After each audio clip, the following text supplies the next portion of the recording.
जय हिंद। स्वागत है एक बार फिर से आपका मेरे इस क्लास में, जिसमें कि मैं लगातार मध्य प्रदेश वर्ग 2 की जो चयन परीक्षा है उस पर सोशल साइंस की एमसीक्यूज ला रहा हूँ। बहुत ही इंपॉर्टेंट ये एमसीक्यू लीजिए आप सभी स्टूडेंट जो कि मध्य प्रदेश की जो सिलेक्शन टेस्ट है वर्ग 2 का, उस पर आप अगर तैयारी कर रहे हैं तो सोशल साइंस के लिए मैं बहुत सारे इंपॉर्टेंट क्वेश्चन जो कि पैटर्न सिलेबस पर आधारित हैं, जिसमें कि हिस्ट्री, ज्योग्राफी, पॉलिटिकल साइंस और इकोनॉमिक्स जो कि सिलेबस में दिया हुआ है उस पर मैं क्वेश्चंस ला रहा हूं। तो पिछली 2 क्लासेस मैंने कंप्लीट कर ली हैं और अब ये तीसरी क्लास है जिसमें कि मैं अगले इंपॉर्टेंट क्वेश्चन यहाँ पर आपके सामने कवर करूंगा। तो वो सभी विद्यार्थी जो कि सिलेक्शन टेस्ट की तैयारी कर रहे हैं लगातार मेरी इस क्लास के साथ में जुड़ जाए, और साथ ही साथ में वो सभी विद्यार्थी जो कि अन्य एग्जाम की भी तैयारी कर रहे हैं जिसमें कि social science, history, political science और ज्योग्राफी के क्वेश्चन पूछे जाते हैं, उन सभी के लिए बहुत ही महत्वपूर्ण प्रश्न मैं यहाँ पर रख रहा हूँ। तो आप सभी विद्यार्थी मेरी क्लास के साथ में बिल्कुल मिस ना करें और साथ ही साथ में मेरे चैनल को आप सब्सक्राइब कर लें ऑल नोटिफिकेशन के साथ में। अगर आप मेरे इस वीडियो को फेसबुक पर देख रहे हैं तो फेसबुक के पेज को फॉलो कर लीजिएगा, जिससे कि आपको नोटिफिकेशन मिलेंगे। वो सारे क्वेश्चंस जो कि एग्जाम्स में आ रहे हैं वो सारे क्वेश्चंस आपको यहाँ पर कंप्लीट मिलेंगे विद ऑल फैक्ट्स। जितने भी क्वेश्चन है सभी के फैक्ट के साथ में मैं आपको यहाँ पर ये पूरी की पूरी क्लास लेने वाला हूँ। तो चलिए शुरू करते हैं। एक भी क्वेश्चन मिस नहीं कीजिएगा, आखिर तक देखिएगा क्योंकि सारे क्वेश्चन बहुत ही ज्यादा इंपॉर्टेंट रहेंगे आपके लिए। पूरे सिलेबस और पैटर्न पर आधारित है। इसी तरह के क्वेश्चंस आपके जो एलिजिबिलिटी टेस्ट थी जिसमें की पात्रता परीक्षा हुई थी उसमें पूछे गए थे, उसी से आधारित मैंने ये क्वेश्चंस आपके सामने रखे हैं। तो चलिए शुरू करते हैं। ये अगले क्वेश्चंस जो कि क्लास सेकंड के बाद में है, जो दूसरी क्लास हुई थी क्लास की उसके बाद की ये क्लास रहेगी जिसमें कि आगे के क्वेश्चंस मैं कवर कर रहा हूँ। तो इसमें मिक्स क्वेश्चन रहेंगे जिसमें कि हिस्ट्री के भी रहेंगे, पॉलिटिकल साइंस, इकोनॉमिक्स के भी मिक्स क्वेश्चन आएंगे। देखते हैं क्वेश्चंस कैसे आते हैं, क्योंकि क्वेश्चंस मुझे भी नहीं मालूम कौन कौन से क्वेश्चन यहाँ पर रखे हुए हैं, लेकिन मिक्स में ही क्वेश्चंस यहाँ पर आपको क्लास में मिलने वाले हैं। तो आपकी यहाँ पर पूरी की पूरी तैयारी, अगर आपने पहले से ही पूरी सब्जेक्ट को पढ़ा है तो वहां से आप इसके आंसर भी दे पाएंगे। कमेंट्स में आप अपने आंसर जरूर बताइएगा, जिससे कि आपका भी कंसिस्टेंसी मिलेगी, आपको भी अपना कॉन्फिडेंस पता चलेगा कि हमें कितने क्वेश्चन यहाँ पर अटेम्प्ट कर पाए हैं। चलिए शुरू करते हैं। साथ ही साथ में आप पिछली क्लासेस भी देख पाएंगे, उसका लिंक आपको इस वीडियो के डिस्क्रिप्शन बॉक्स में मिल जाएगा। वहां से आप क्लिक करके उस पूरे के पूरी वीडियो को देख पाएंगे। यूट्यूब चैनल का जो डिस्क्रिप्शन बॉक्स है उस पर आपको पूरा मिल जाएगा। साथ ही साथ में फेसबुक के पेज पे भी मैं आपको यहाँ पर लिंक अवश्य दूंगा। और अगर आप टेलीग्राम चैनल को भी जुड़ना चाहते हैं तो जुड़ जाइएगा, क्योंकि उसमें मैं आपको इस पूरी क्लास की पीडीएफ भी डालूंगा, जहां से कि आप उसको डाउनलोड करके उससे भी प्रिपरेशन कर सकते हैं। व्हाट्सएप ग्रुप भी है, उसमें भी आप जुड़ सकते हैं, उसका भी लिंक दिया हुआ है, जिससे कि आपको लगातार नोटिफिकेशन मिलेंगे कौन कौन से वीडियोस लगातार मेरे चैनल के माध्यम से आपको मिलने वाले हैं, जो कि स्टडी के लिए आपके लिए बहुत ही ज्यादा उपयोगी रहेंगे। शुरू करते हैं। ये पहला क्वेश्चन आपके सामने आ गया। क्वेश्चन नंबर 72 से ये चल रहा है लगातार, क्योंकि क्वेश्चन नंबर फर्स्ट से मैंने चालू किए थे और ये 72वां क्वेश्चन है। Which of the following give the interval between one full moon and the next. निम्नलिखित में से कौन सा एक पूर्ण चंद्रमा और अगले पूर्ण चंद्रमा का अंतराल बनता है। ऑप्शन आपके सामने यहाँ पर दिख रहे हैं, जिसमें कि ए, बी, सी और डी ऑप्शन यहाँ पर आपको दिख रहा है। तो इसमें से कौन सा आंसर सही है ये आपको बताना है। आपको मालूम है तो आप कमेंट्स में इसके आंसर जरूर दीजिएगा। वैसे इसका जो आंसर है मैं आपको यहाँ बता दूं, this is the correct answer, जिसमें कि 29, this is the correct answer 29.5 दिन। ये जो अंतराल होता है एक चंद्रमा से, एक पूर्ण चंद्रमा से अगले पूर्ण चंद्रमा के बीच का जो डिफरेंस होता है वो डिफरेंस यहाँ पर 29.5 दिन का होता है। ठीक है ना, सिंगल लाइन फैक्ट है, इसलिए इसको आपको सिंगल लाइन फैक्ट में समझना होगा। ठीक है, अगला प्रश्न आ गया। ये रहा अगला प्रश्न। Who give the binary start hypothesis. Binary start परिकल्पना किसने दी थी। ऑप्शन आपके सामने यहाँ पर दिख रहे हैं। Which one is the correct answer, ये आपको करेंट में बताना है। इसमें कि ए ऑप्शन दिया हुआ है ड्रो वेसिस्की, ए ऑप्शन। बी ऑप्शन में दिया है हाइल है, सी ऑप्शन में दिया हुआ है रेसेल एच एन, और डी जो ऑप्शन है उस डी ऑप्शन में आपको यहाँ पर सिमिस्ट ओ लिखा हुआ है। तो which one is the correct answer, ये आपको यहाँ पर बताना है। तो बताइए कौन सा आंसर इसमें सही होगा। कमेंट में आप अपने आंसर दीजिएगा, क्योंकि देखिए क्वेश्चन पैटर्न पर आधारित है, इसलिए आपको भी लग रहा होगा कि क्वेश्चन कुछ अलग दिख रहे हैं। जो कि हिस्ट्री ज्योग्राफी से नहीं है, लेकिन यहाँ पे कंप्यूटर के क्वेश्चन भी यहाँ पर दिए गए हैं, तो कंप्यूटर के भी मिक्स क्वेश्चंस कभी ना कभी यहाँ पर आपको मिलेंगे साथ में आपको, क्योंकि सोशल साइंस टीजीटी है, तो टीजीटी में ये सारे जो सब्जेक्ट हैं, सब्जेक्ट रिलेटेड आपको यहाँ पर क्वेश्चंस जरूर मिलेंगे, इसलिए टेंशन मत लीजिएगा, पैटर्न पर आधारित ही मैं क्वेश्चंस आपके सामने ला रहा हूँ, ठीक है। तो इसका जो आंसर है वो है रसेल एच एन, ये जो थे इन्होंने ही बाइनरी स्टार परिकल्पना दी थी। बाइनरी यानी कि 0 एंड 1, कंप्यूटर में होता है ना 0 एंड 1, उसकी जो परिकल्पना दी थी बाइनरी थ्योरी, वो लेके आए थे ये रसेल एच एन के द्वारा लाई गई थी, ठीक है। अगला प्रश्न आपके सामने सिंगल लाइन फैक्ट है, इसलिए इसको ज्यादा समझाने की जरूरत नहीं है, जहां पर मेरे को एक्सप्लेन करना होगा उसको मैं यहाँ पर आपको एक्सप्लेन भी करूंगा, ठीक है, इसमें की जरूरी होगी। अगला प्रश्न आ गया, which of the following instrument measure the speed of wind, निम्नलिखित में से कौन सा यंत्र हवा की गति को मापता है। चार ऑप्शन आपके सामने यहाँ पर दिए हुए हैं, जिसमें कि अल्टीमीटर ए दिया हुआ है, बी में दिया है एनीमोमीटर, सी में दिया है हाइड्रोमीटर और डी में दिया हुआ है hygrometer. Which one is the correct answer. आपको आता है आंसर, आप कमेंट में बिल्कुल आंसर दीजिए इसका, और अगर नहीं आता है तो हम आपको आखिरी में बताएंगे। कम से कम 5 से 10 सेकंड के बीच में आपको समय मिलता है, क्वेश्चन पूरा अच्छे से पढ़ लिया है, दिख रहा है प्रॉपर तरीके से, आप इसका आंसर दे सकते हैं अगर आपको पता है, क्योंकि इससे आपकी खुद की कंसिस्टेंसी, आपका खुद को कॉन्फिडेंस यहाँ पर मालूम पड़ेगा। बताइए which one is the correct answer. इसका जो आंसर है वो है एमिनोमीटर। एमिनोमीटर इज द करेक्ट आंसर, जो कि हवा की गति यानी कि स्पीड ऑफ विंड यानी कि हवा की गति को नापने का जो मीटर है वो होता है एमिनोमीटर, ठीक है।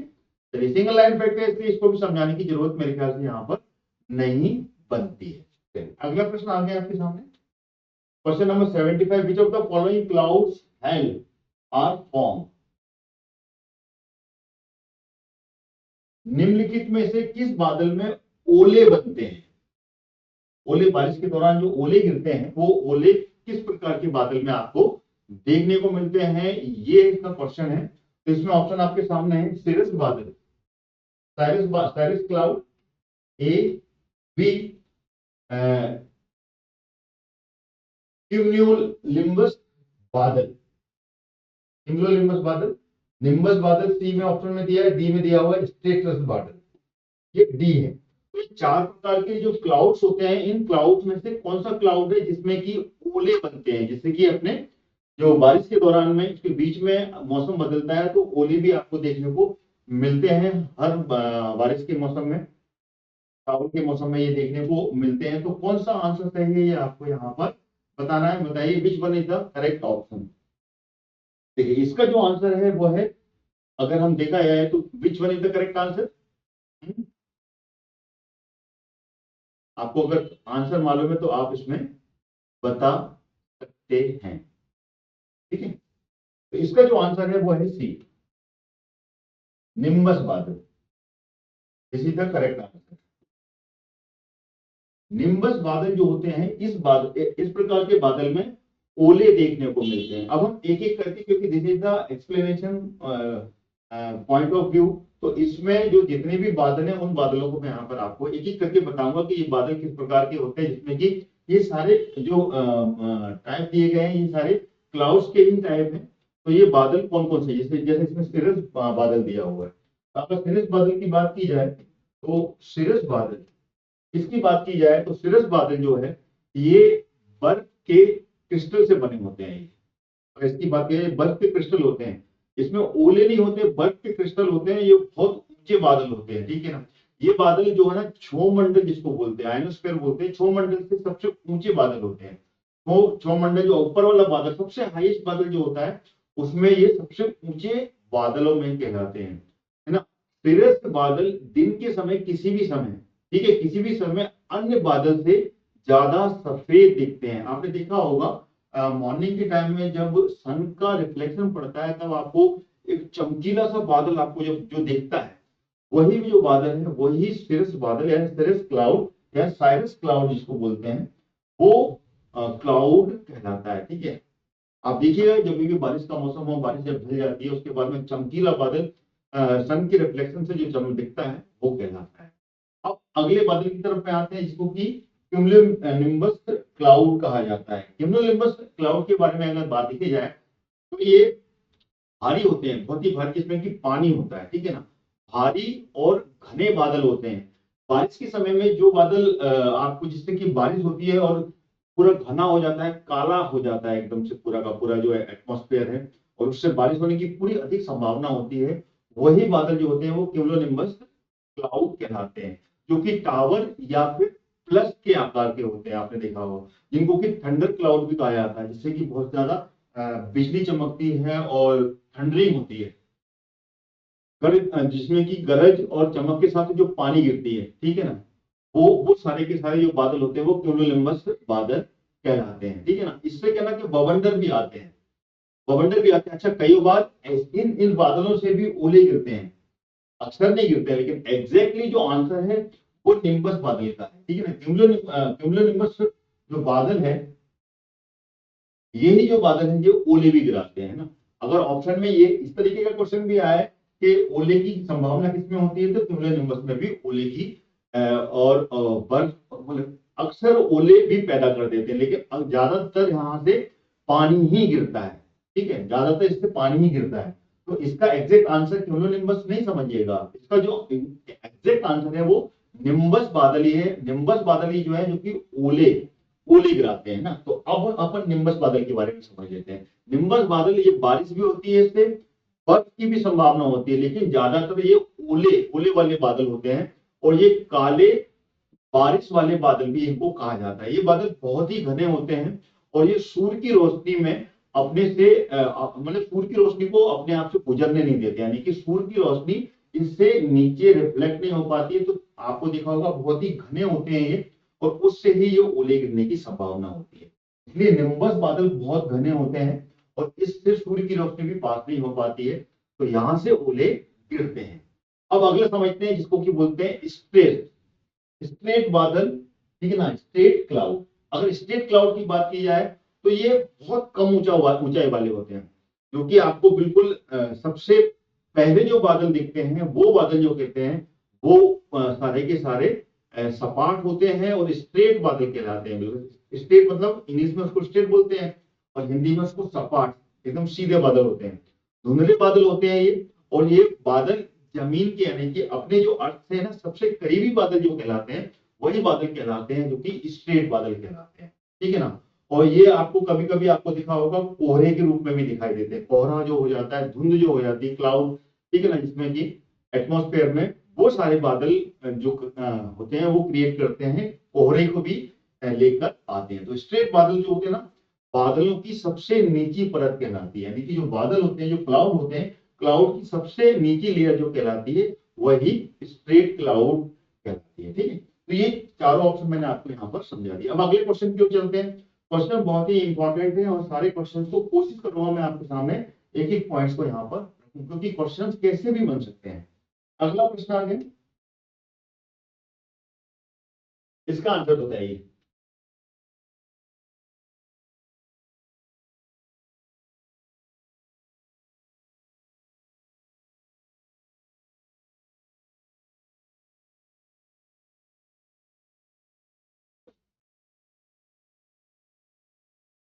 Question number 76, where is the widest continental shelf is found.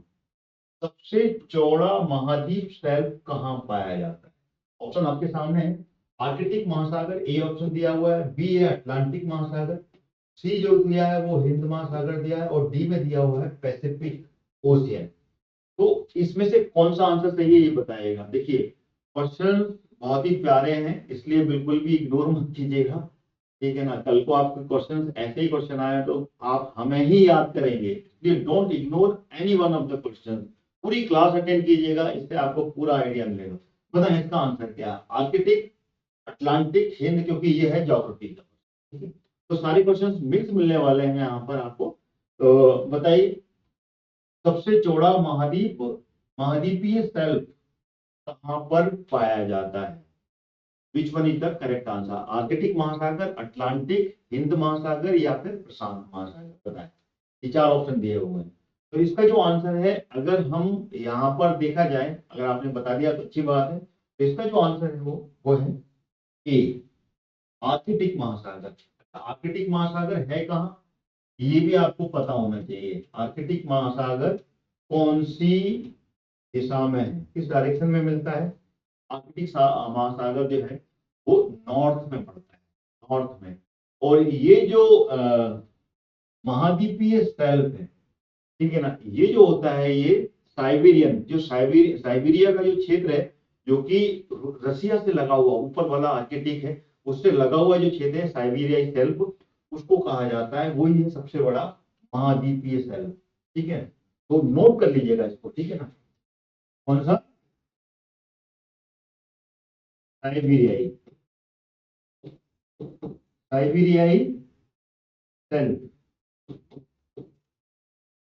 ये जो शेल्फ है, ये शेल्फ दुनिया का सबसे बड़ा महाद्वीपीय, ठीक है ना, जिसको कि बोलते हैं कॉन्टिनेंटल शेल्फ, ठीक है ना, वाइडेस्ट कॉन्टिनेंटल शेल्फ कहा जाता है। ठीक है ना, ये कहां पर है? ये है आर्कटिक महासागर में। आर्कटिक जो ओशियन है उसमें ये पाया जाता है ये। और इसकी अगर चौड़ाई की बात करें तो करीब 1500, ठीक है ना, इसकी जो चौड़ाई है, चौड़ाई की बात करें तो चौड़ाई इसकी 1500 किलोमीटर, 1500 किलोमीटर की चौड़ाई है ये। और ये कहां पर, किस कंट्री का हिस्सा है? ये है रसिया का। साइबेरिया क्योंकि ऊपर में लगा हुआ है, तो ऊपर वाला जो साइबेरिया क्षेत्र है वो रूस का क्षेत्र कहलाता है। तो ये किसका क्षेत्र है? ये है रूस, रूस का हिस्सा है ये, रूस देश का हिस्सा है ये। महाद्वीपीय शेल्फ जो है ये रूस देश का हिस्सा है। महाद्वीपीय शेल्फ हर महाद्वीप के किनारे पाए जाते हैं। जितने भी महाद्वीप हैं उसके आजू बाजू के जो जो किनारे हैं वहां पर पाए जाते हैं। छोटे बड़े हर आकार के होते हैं, लेकिन सबसे बड़ा और सबसे चौड़ा जो महाद्वीपीय शेल्फ है वो साइबेरियन शेल्फ है, जो कि रसिया में स्थित। ठीक है, तो इनकी जो चौड़ाई की बात की जाए, तो इनकी चौड़ाई और लंबाई की बात की जाए तो लगभग ये 1500 मैक्सिमम, मतलब इनकी चौड़ाई जो है किलोमीटर से लेकर 1500 किलोमीटर, यानी कि ये 1 किलोमीटर से लेके 1500 किलोमीटर जो कि मैक्सिमम है। ठीक है ना, महावीर ये वाला जो है साइबेरियन शेल्फ जो 1500 किलोमीटर है, इतने किलोमीटर तक होती है ये। और इनकी औसत चौड़ाई की बात की जाए तो औसत चौड़ाई इसकी लगभग 80 किलोमीटर, ये एक एवरेज चौड़ाई है।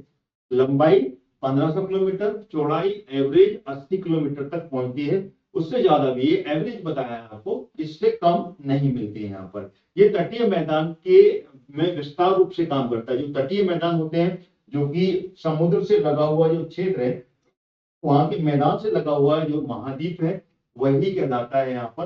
ठीक है ना, वहां पर ये काम करता है विस्तार के रूप, यानी कि उसको फैलाता है मैदान को के विस्तार के रूप में, यानी कि धीमे धीमे करके वो महाद्वीपीय क्षेत्र आगे जाकर ज्योग्राफिकली वो एक मैदान, एक पूरे के पूरे प्लेन के रूप में कन्वर्ट हो जाता है। ठीक है ना, ये क्या ना धीमे धीमे करके समुद्र के अंदर में रहते हैं ये जो समुद्र का क्षेत्र जो उथला हुआ पानी होता है उस पानी के अंदर में रहते हैं और ये पानी से ढके हुए रहते हैं। ठीक है ना, महाद्वीपीय शेल्फ पर पानी की जो गहराई है वो औसतन ज्यादा से ज्यादा 60 मीटर तक होती है। कितनी? 60 मीटर, 60 मीटर की इसकी गहराई होती है। 60 मीटर से ज्यादा नहीं होते। आपने देखा होगा समुद्र से, अगर सैटेलाइट से कभी इमेज देखी होगी तो सैटेलाइट की इमेज में आपको ऊपर से दिखता होगा कुछ उथला हुआ समुद्र दिखता है, वही महाद्वीपीय शेल्फ कहलाते हैं। महाद्वीपीय शेल्फ आमतौर पर ये घटते हुए ढलान के बिंदु की ओर खत्म होता है, यानी कि जो घटता हुआ बिंदु है, ढलान जो होता है, तो ढलान जो होता है वहां की ओर आपको जो दिखेगा वही महाद्वीपीय शेल्फ कहा जाता है। ठीक है, शेल्फ ब्रेक भी नीचे समुद्र तल की ढलान, यानी कि उसका जो ब्रेक है, उसका जो एंड पॉइंट है वो समुद्र की ढलान की तरफ में ही आपको देखने को मिलता है। यहाँ पर मेरे ख्याल से आपको ये समझ में आ गया होगा कि ये महाद्वीपीय शेल्फ कैसे होते हैं, कहाँ कहाँ पाए जाते हैं। हर हर जितना भी समुद्री तट में जो लगा हुआ देश है उसके तट पर जो पाए जाते हैं वो सारे के सारे महाद्वीपीय शेल्फ कहलाते हैं, जो कि 1 किलोमीटर से लेके 1500 किलोमीटर तक लंबे और औसतन चौड़ाई 80 किलोमीटर तक। क्लियर हो गया? आंसर समझ में आ गया होगा। अगला प्रश्न आपके सामने ये question number 77, which of the following is not a category of industrial waste. Industrial waste का कौन सा जो है, ठीक है ना, ये निम्नलिखित में से कौन औद्योगिक अपशिष्ट की श्रेणी में नहीं आता? औद्योगिक अपशिष्ट, इंडस्ट्रियल जो वेस्ट होता है उसकी श्रेणी में कौन सा नहीं आता है, ये आपको बताना है। ऑप्शन आपके सामने यहाँ पर दिए हैं। घरेलू अपशिष्ट ए ऑप्शन दिया हुआ है, बी में दिया हुआ है ई अपशिष्ट, सी में दिया हुआ है परमाणु अपशिष्ट, और डी में दिया हुआ है मानसिक अपशिष्ट। देखिए ऑप्शन तो इतने अच्छे दिए हुए हैं, अगर क्वेश्चन के हिसाब से देखा जाए तो इन ऑप्शन में से आसानी से आप बता सकते हैं। अगर आपका आईक्यू लेवल तेज है तो डेफिनेटली बहुत इजी आंसर दिया है। इसको ज्यादा पढ़ने की जरूरत नहीं, ज्यादा समझने की जरूरत इसमें नहीं पड़ती, क्योंकि इसमें औद्योगिक अपशिष्ट के बारे में दिया हुआ है और ऑप्शन आपके सामने है। घरेलू अपशिष्ट, ई अपशिष्ट, परमाणु अपशिष्ट और मानसिक अपशिष्ट बताएं। बाकी इस क्वेश्चन को मैं पूरी तरीके से एक्सप्लेन आपके सामने करूंगा ही। ऑप्शन के आंसर आप कमेंट में जरूर दीजिएगा, और अगर आपको क्वेश्चन अच्छे लग रहे हैं, क्लास अच्छी लग रही है, तो इस क्लास को आगे भी शेयर कीजिए और साथ में आप लाइक करना ना भूलिएगा, शेयर जरूर करती रहेगा। इसका जो आंसर है वो है डी। समझ में आ गया होगा आपको, बहुत इजी ऑप्शन इसमें एक दे दिया गया था, मानसिक। मानसिक अपशिष्ट कोई फिजिकली वेस्ट नहीं होता है। मानसिक मतलब कि ह्यूमन माइंड, माइंड की जो मानसिकता है उसको बताया गया है, और ये औद्योगिक अपशिष्ट की कैटेगरी में नहीं आता है। तो सीधा साधा आंसर है। लेकिन होता क्या है, औद्योगिक अपशिष्ट जिसको बोलते हैं इंडस्ट्रियल वेस्ट, ये क्या होता है, कभी इसके ऊपर क्वेश्चन आ गया तो आप कैसे बताएंगे, उसके बारे में भी आपको जानकारी होनी चाहिए। औद्योगिक अपशिष्ट क्या होता है, ये किसी भी जो भी यहाँ पे प्लांट लगे होते हैं, औद्योगिक उत्पादन जो होता है उसके दौरान में जो भी वेस्ट मटेरियल डेवलप होता है, अपशिष्ट पदार्थ जो निकलता है, ठीक है ना, जिसमें कि अलग अलग कैटेगरी होती है, जो कि ठोस भी हो सकता है, यानी कि हार्ड मटेरियल भी हो सकता है, थोड़ा सा उसके अलग कैटेगरी में हल्का ठोस भी हो सकता है, लिक्विड रूप में भी हो सकता है, तरल रूप में, ठीक है ना, उसी को औद्योगिक अपशिष्ट कहा जाता है। और जो औद्योगिक जो अपशिष्ट होता है, जिसको कि इंडस्ट्रियल वेस्ट कहा जाता है, ये खतरनाक भी हो सकता है और नहीं भी हो सकता है, यानी कि ये खतरनाक यानी कि डेंजरस कैटेगरी में भी आता है ये, और नॉन डेंजरस कैटेगरी में भी आ सकता है। अगर औद्योगिक जो अपशिष्ट है, जिसको कि इंडस्ट्रियल वेस्ट कहा जाता है, इनके अगर एग्जाम्पल्स आप समझे तो इनके एग्जाम्पल में जैसे ठोस चट्टाने हैं के रूप में जो वेस्ट बह जाता है और ठोस बन जाता है, उसको भी इंडस्ट्रियल वेस्ट कहा जाता है। केमिकल वेस्ट, वो भी इंडस्ट्रियल वेस्ट कहलाता है। प्लास्टिक मटेरियल, जो कि प्रोडक्ट बनने के बाद जो निकलता है। स्क्रैप, जो कि अपना मेटल्स के जो स्क्रैप होते हैं, वो भी जो होते हैं वो औद्योगिक अपशिष्ट के रूप में जाने जाते हैं, या फिर इंग्लिश में बोलते हैं उसको इंडस्ट्रियल वेस्ट, ठीक है। गैसोलीन, गैस के फॉर्मेट में जो होता है वो, या फिर कीटनाशक जो कि बह के कभी ना कभी आपको कहीं ना कहीं देखने को मिला होगा, जो कि पॉल्यूशन बढ़ाता है और जो कि बहुत ही ज्यादा खतरनाक होता है ह्यूमन लाइफ के लिए, ठीक है ना, जो कि और अगर अपन इसको गैर खतरनाक की बात करें तो इसकी घास और पेड़ की लकड़ी का जो वेस्ट कहलाता है, जो कि बुरादा कचरा जो इकट्ठा हो जाता है, उसको भी वेस्ट कहा जाता है, उसको भी कैटेगरी में। ये तो खतरनाक वेस्ट हो गए, लेकिन अगर गैर खतरनाक की बात करें तो घास का जो कूड़ा कचरा की कैटेगरी में जो जिसको अपन लेते हैं, वो भी वेस्ट कहलाता है। जो स्क्रैप लकड़ी काट पीट के जो स्क्रैप इकट्ठा हो जाता है, उसको भी वेस्ट कहा जाता है। इसी तरीके से घर से जो सब्जी का कचरा निकलता है, जो कटिंग करके अपन सब्जी जो वेस्ट निकलती है, उसको भी वेस्ट ही कहा जाता है, लेकिन वो गैर खतरनाक में आता है, जिससे कि ऑर्गेनिक जो क्या कहते हैं खाद जिसको बोलते हैं, वो बनाया जाता है। तो ये जो होते हैं गैर खतरनाक कहलाते हैं। खतरनाक कैटेगरी में जिसमें कि रसायन है और भी दूसरी जो गैसोलीन प्रोडक्ट है, वो सारे के सारे जो हैं वो खतरनाक औद्योगिक अपशिष्ट में आते हैं, ठीक है। तो क्लियर हो गया। तो कौन सा आंसर है इसका? इसका आंसर तो बिल्कुल इजी है, लेकिन मैंने आपको अभी औद्योगिक अपशिष्ट के बारे में पूरी जानकारी यहाँ पर दे दी है। अगले प्रश्न की ओर चलते हैं। मेरे ख्याल से समझ में आ गया होगा आपको ये क्वेश्चन। ये आ गया अगला प्रश्न। क्वेश्चन नंबर 78 है ये, which of the following is not a principle of solid waste management. निम्नलिखित में से कौन सा ठोस अपशिष्ट प्रबंधन का सिद्धांत नहीं है। चार ऑप्शन आपके सामने दिए हैं, इसका आंसर आप मुझे बताएं।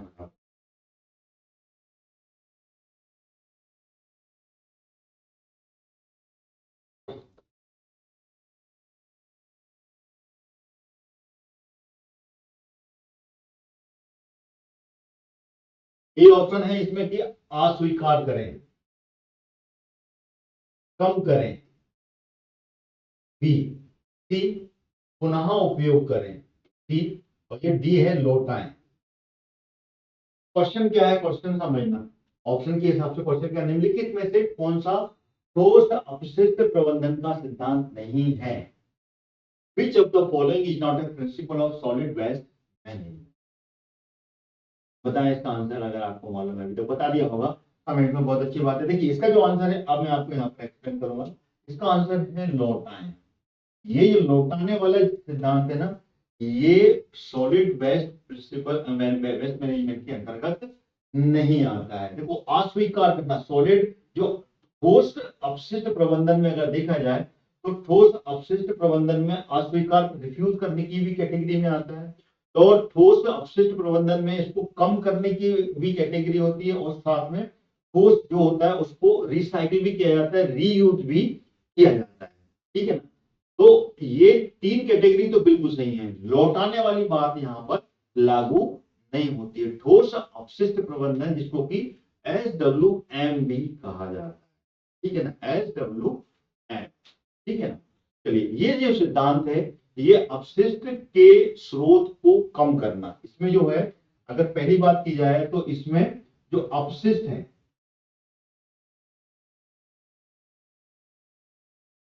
अपशिष्ट के जो भी सोर्स है, ठीक है, जो भी सोर्स है उन सोर्स को यहां पर कम करने की बात की है, कम करने की बात की गई है, कम करने की बात की गई है। साथ में इसको अपन मतलब एक साइकिल कैटेगरी में भी ला सकते हैं, ठीक है ना।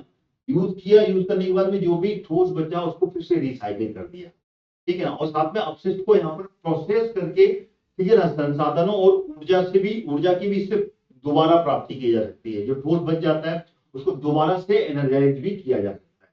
और ठोस को बदलना यानी कि संसाधन की पुनर्प्राप्ति करने के बिना अपशिष्ट की जो भूमि है, और इसको भूमि में भी निपटाया जा सकता है। भूमि का निपटान, इससे क्या है ना, भूमि का भी निपटान होता है, भूमि को भी नुकसान पहुंचता है, ये बात की जाए।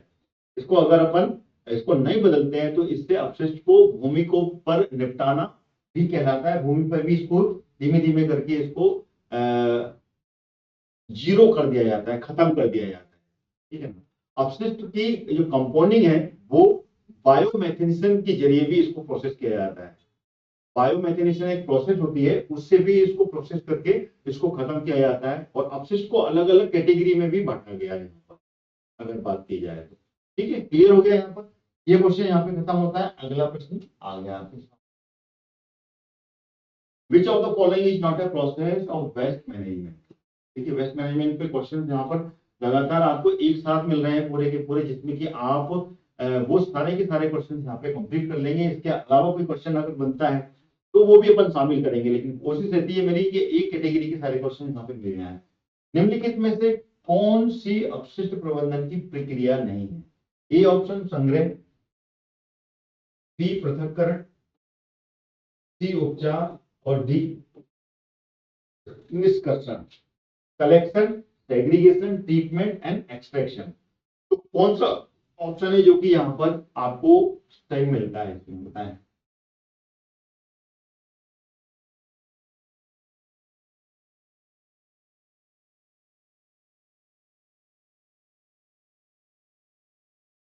इसका जो आंसर है वो है D. D is the correct answer, ठीक है, नोट कर लीजिएगा, याद कर लीजिएगा। अगर आप इसको नोट करते जा रहे हैं क्वेश्चन लिखकर तो वो भी बहुत अच्छी बात है। वैसे आपको टेलीग्राम से आप अगर जुड़ जाएंगे तो वहां पे आपको PDF मिल जाएगी पूरी कंप्लीट क्वेश्चन के आंसर के साथ में, तो वहां से भी आप इसको डाउनलोड कर सकते हैं। ठीक, चलिए, जिसका कि आपको लिंक वीडियो के डिस्क्रिप्शन बॉक्स में मिल जाएगा टेलीग्राम, वहां पे आप टेलीग्राम को और व्हाट्सएप ग्रुप को भी ज्वाइन ठीक है, और चैनल को सब्सक्राइब जरूर कर लीजिएगा।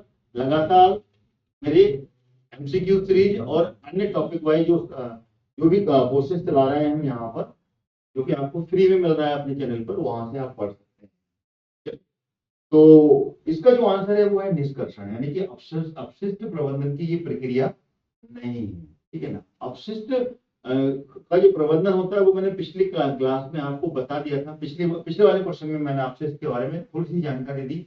अब अपशिष्ट प्रबंधन की जो प्रक्रिया होती है वो क्या होती है, ये आपको समझना जरूरी है। अपशिष्ट प्रबंधन की प्रक्रिया में कचरे के जन्म से लेकर उसके अंत तक का जो एक प्रोसेस होता है, ठीक है, तक का जो प्रोसेस होता है वही अपशिष्ट के प्रबंधन की प्रक्रिया, यानी कि जब से वो शुरू होता है, शुरू से होकर जब तक वो खत्म नहीं हो जाता, वो पूरी की पूरी प्रोसेस जो होती है वो अपशिष्ट के प्रबंधन की प्रक्रिया कहलाती है, यानी कि process of waste management system. Waste आया, आने के बाद में उसको कैसे खत्म करना है, वो प्रोसेस जो कहलाती है वो वेस्ट मैनेजमेंट प्रोसेस कहलाती है। ठीक है ना। इसमें कचरे को क्या होता है, जैसे आता है तो कचरे को पहले उसको सेग्रीगेट करना पड़ता है, काटा जाता है, तो बिल्कुल सेग्रीगेशन होता है इसमें। कलेक्ट भी किया जाता है, फिर उसके बाद में उसका ट्रीटमेंट भी किया जाता है, होता है, लेकिन उसका एक्सट्रैक्शन नहीं किया जाता है यहाँ पर। ठीक है ना। ये प्रक्रिया में नहीं आता है, यानी कि इसको सबसे पहले कचरे को छांटना, निपटाना, कम करना, उसको रिसाइकिल करना, उसको दोबारा से उपयोग करना, ठीक है ना।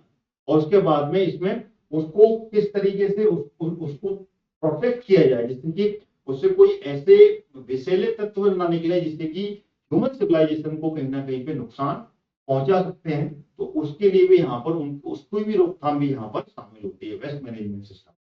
देखिए, अपशिष्ट प्रबंधन की प्रक्रिया का ये कदम में शामिल है, इसमें कि कचरे को छांटना, फिर कचरे को निपटाना, उसके बाद में कचरे को कम करना, कचरे का पुनर्चक्रण करना, उसका रिसाइकिल करना, कचरे को दोबारा उपयोग करना, साथ में कचरे की रोकथाम करना, उसको रोकते भी प्रोटेक्ट करते हैं जिससे कि ज्यादा से ज्यादा कचरा इकट्ठा ना हो और फैले ना।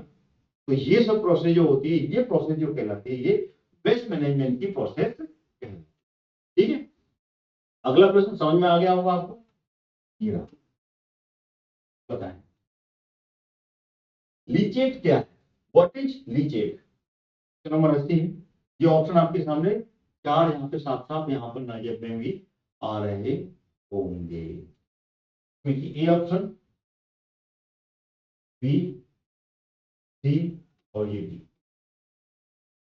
बताएं लीचेट क्या है। लीचेट एक यही आपको बताना है ना। It is landfill site to dump the waste, देखो वेस्ट पर ही आ रहा है, अपशिष्ट पर ही है ये।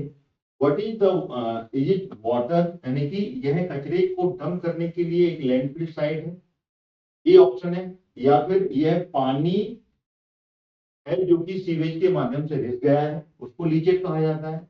या फिर यह औद्योगिक अपव्यय के लिए एक सफाई एजेंट है, या फिर यह एक कुएं का शुद्ध पानी है।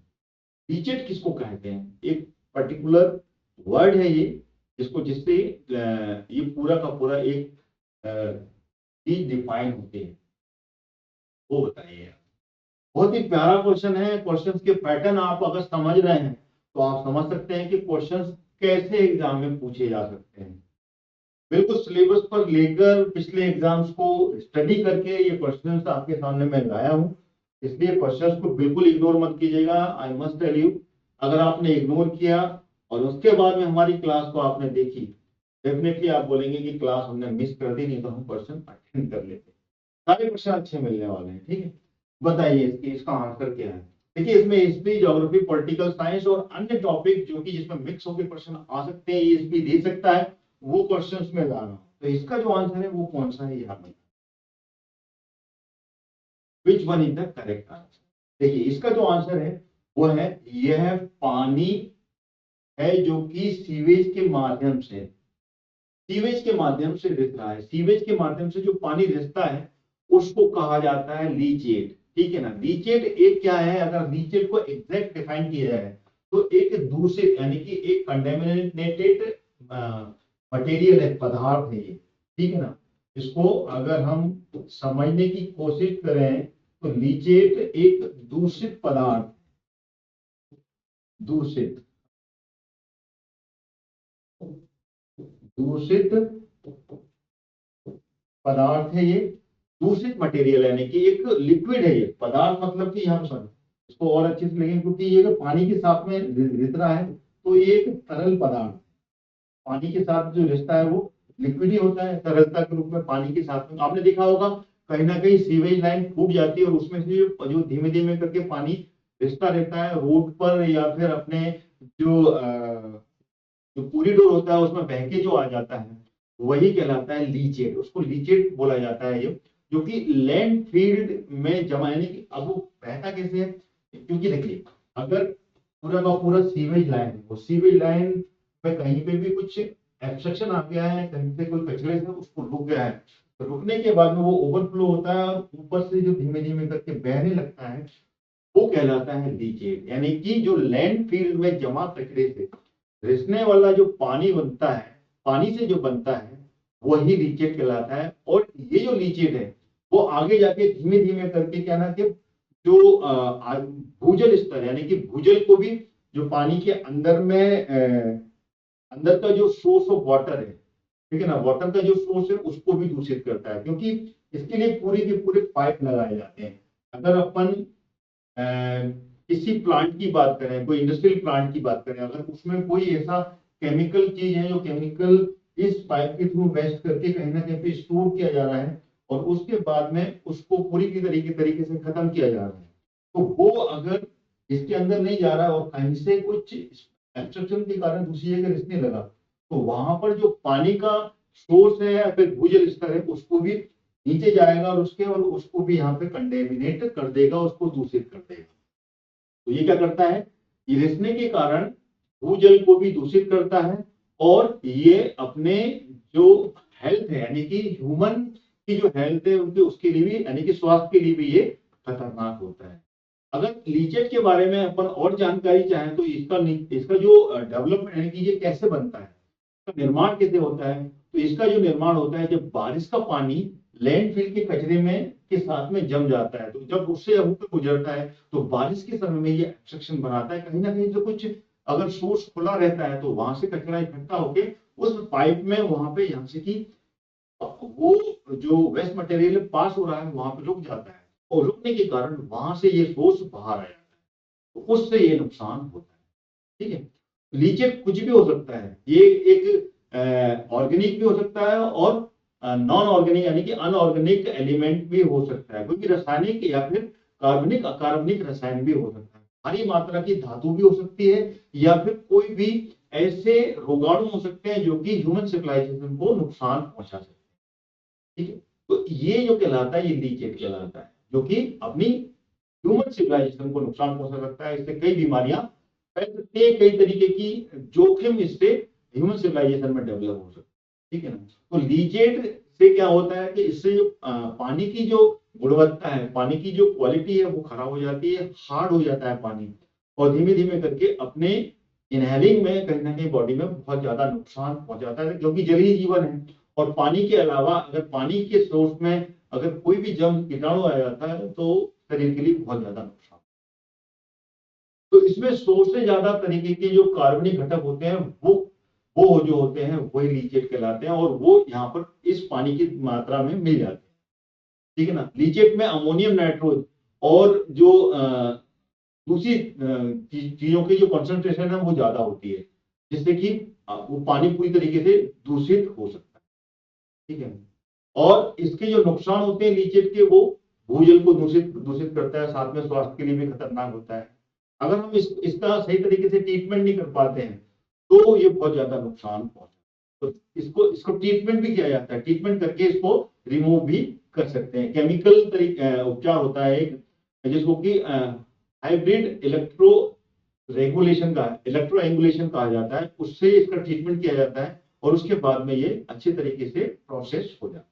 ठीक है, तो मेरे ख्याल से समझ में आ गया और लीचेट क्या है, मैंने पूरी तरीके से कोशिश की है आपको इसको बताने की। चलिए आगे बढ़ते हैं, अगला प्रश्न आपके सामने, which of the following does not cause soil erosion. Geography का क्वेश्चन है ये, निम्नलिखित में से कौन मृदा अपरदन नहीं करता है, बताइए। ऑप्शन आपके सामने यहाँ पर है, ए विंड, बी बादल, सी बर्फ, या फिर डी मानवीय गतिविधियां। बहुत इजी क्वेश्चन है, इसका आंसर आप बताएं।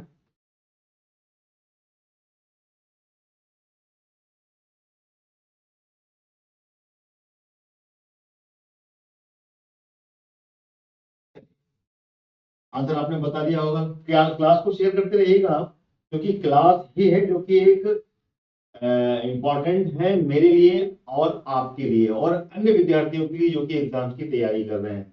वर्ग 2 का कंप्लीट एमसीक्यू सीरीज, जिससे कि आप अपने क्वेश्चंस की तैयारी कर सकते हैं, किस तरीके के क्वेश्चंस पूछे जा सकते हैं। ठीक है, चलिए सिलेबस पर आधारित है पूरे। तो इसका जो आंसर है, तो देखिए इसका जो आंसर अगर देखा जाए, जो कि मृदा अपरदन का कारण नहीं बनता है इसमें कौन सा, तो वो है which one is the correct answer, तो वो है बादल। This is the correct answer, note कीजिएगा।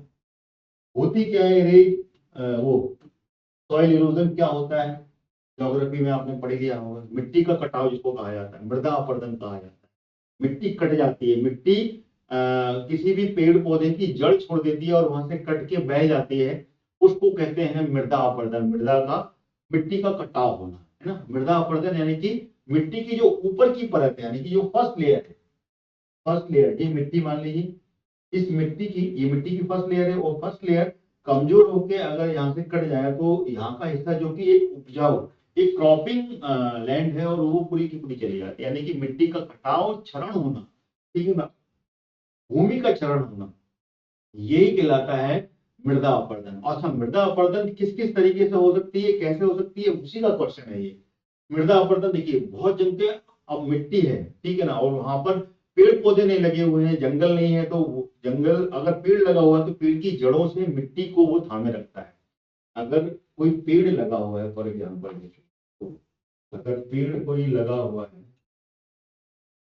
कोई पेड़ लगा हुआ है, उसकी जड़ नहीं हुई है यहाँ पर मिट्टी के अंदर में, तो ये जड़ क्या करेंगे, ये जड़ मिट्टी को थामे रखेंगे पूरी तरीके से, मिट्टी को ग्रैब करके रखती है, तो मिट्टी वहां से उठेगी नहीं। अगर पेड़ पौधे ही नहीं होंगे तो मिट्टी का ऊपर की मिट्टी पूरी की पूरी सॉफ्ट हो जाएगी, और यहाँ पर हवा यानी कि विंड, बहुत जगह कहीं तूफान आता है तो उससे मिट्टी का इरोजन होता है। डेजर्ट फील्ड जो देखी होगी आपने, रेगिस्तान में, यहाँ पे कि पेड़ पौधे नहीं होते, जंगल नहीं होते हैं, घास नहीं होती, पूरी तरह से ग्रैब नहीं होती है, तो वहां पे बड़े बड़े जो तूफान आते हैं, 150-150 किलोमीटर पर आवर्स की हवा चलती है, 70-80 किलोमीटर की भी हवा चलती है, तो पूरी धूल भरी आंधी उड़ती है, तो वो धूल जो उड़ती है वो ऊपर वाली मिट्टी की लेयर धीमे धीमे करके कमजोर हो जाती है, और वहां से मिट्टी का इरोजन करती है, मिट्टी काट देती है। तो ये भी कारण जो बनती है, ये मृदा अपरदन का कारण है। यानी कि पहला वाला बिल्कुल सही है, और इसमें नहीं वाला पूछा गया है, इसलिए वो बादल, बादल से मिट्टी का इरोजन नहीं होता है। पानी जब गिरता है, पानी जब गिरता है तो उसका फैक्टर नहीं यहाँ पर बनता है।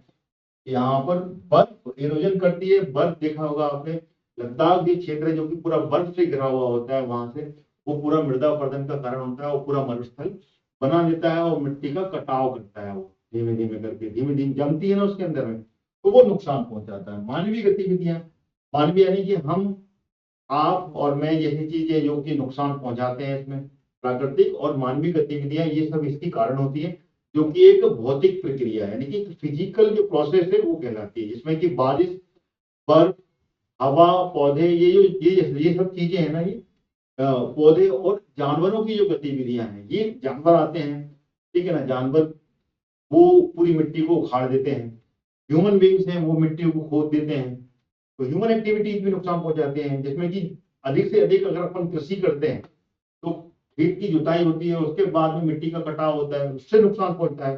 वनों की कटाई कर देते हैं तो मिट्टी को नुकसान पहुंचाता है।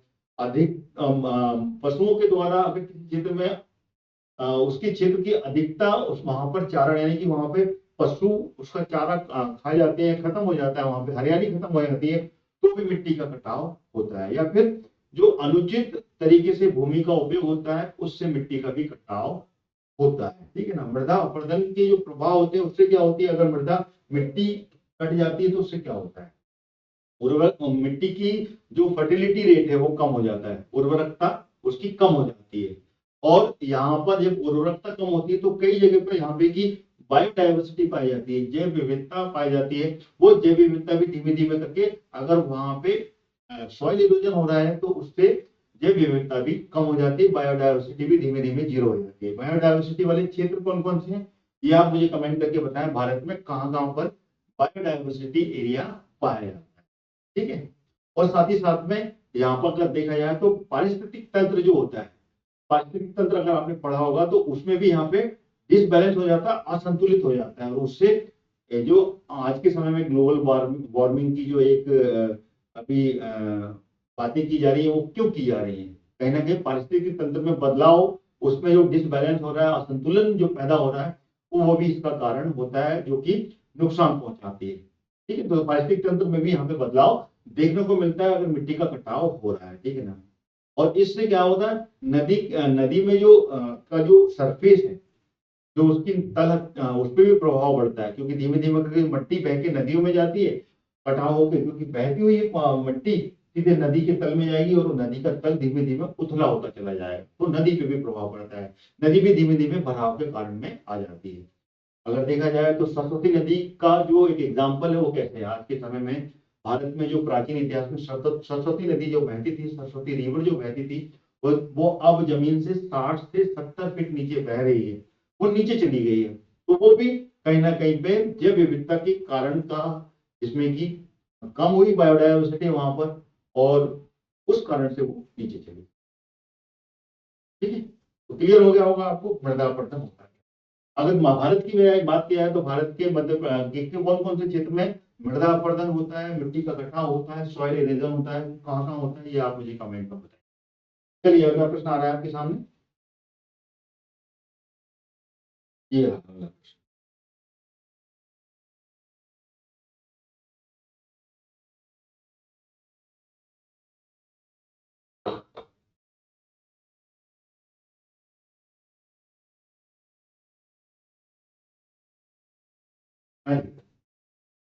which of the following is not an appropriate method to achieve sustainable waste management? स्थायी अपशिष्ट प्रबंधन प्राप्त करने के लिए निम्नलिखित में से कौन सी विधि उचित नहीं है? ऑप्शन आपके सामने दिख रहे हैं यहाँ पर। ए, फॉर्मुलेटिंग लॉ। बी, जिसको कि कानून बनाना कहा जाता है। बी में स्ट्रेटेजिक प्लानिंग, सामरिक योजना, ठीक है। सी की बात की जाए पर सी, इंस्टीट्यूशनल कैपेसिटी बिल्डिंग, संस्थागत क्षमता निर्माण। और डी की बात की जाए तो क्लोजिंग केमिकल इंडस्ट्री, रासायनिक उद्योग को बंद करना। तो कौन सी विधि है जो उचित नहीं है, जो कि स्थायी अपशिष्ट प्रबंधन प्राप्त करने के लिए होती है? तो उसमें से कौन सी जो है, तीन इसमें सही होंगी और एक जो होगी वो उचित नहीं होगी, ये आपको बताना है। Which one is the correct? अपशिष्ट के बारे में मैंने काफी कुछ आपको पिछले 2-3 क्वेश्चन में समझा दिया है, तो आप इसका आंसर आराम से कमेंट करें, क्लास को शेयर करते रहिएगा, शेयर करना बिल्कुल मत भूलिएगा। बताइए which one is the correct. देखिए अपशिष्ट प्रबंधन के लिए कानून बनाया जाता है, नहीं बनाया जाता? बिना कानून के अपशिष्ट प्रबंधन हो सकता है? स्ट्रिक्टली बनाई जाती है, सरकार बनाती है कानून, तो ये तो सही है। तो इसमें उचित नहीं है वो बताना, यानी कि ये ऑप्शन इसका सही नहीं हो सकता इसका आंसर।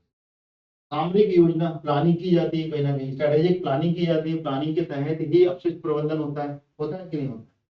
संस्थागत क्षमता निर्माण, जो भी इंस्टीट्यूशनल होते हैं जो कि ये काम करता है, ठीक है ना, कोई भी प्लांट, किसी ने भी कोई कंपनी खोली तो वो उसकी कैपेसिटी के अकॉर्डिंगली उसको उसकी क्षमता को बढ़ाता है, उसका निर्माण करता है, ये तो होता ही है। तीनों ऑप्शन सही हो गए। अब बचा आखिरी ऑप्शन, रासायनिक उद्योगों को। देखिए कोई भी चीज ऐसा तो नहीं हो सकती कि हमें अपने देश को डेवलप भी करना है, ठीक है ना, वहां पर डेवलपमेंट भी होना चाहिए, तो ये ऑप्शन तो बिल्कुल सही होता है कि रासायनिक उद्योगों को ही बंद कर दें, क्योंकि रासायनिक उद्योग भी कहीं ना कहीं हमारे देश के प्रोसेस में, उसके डेवलपमेंट में है और उसको आगे बढ़ाने में काम करते हैं, तो उद्योगों को बंद करना इसका उचित साधन नहीं है।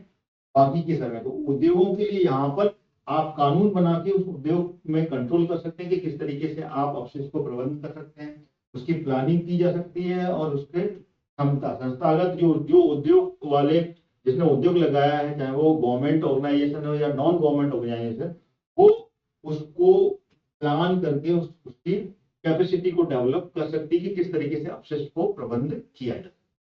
तो D is the correct answer. ठीक है, क्लियर हो गया?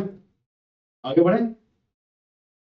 मेरे ख्याल से क्वेश्चंस आपको अच्छे से समझ में आ रहे होंगे। कोशिश कर रहा हूं मैं अपनी तरफ से। क्या आ गया अगला प्रश्न, इसका आंसर दें।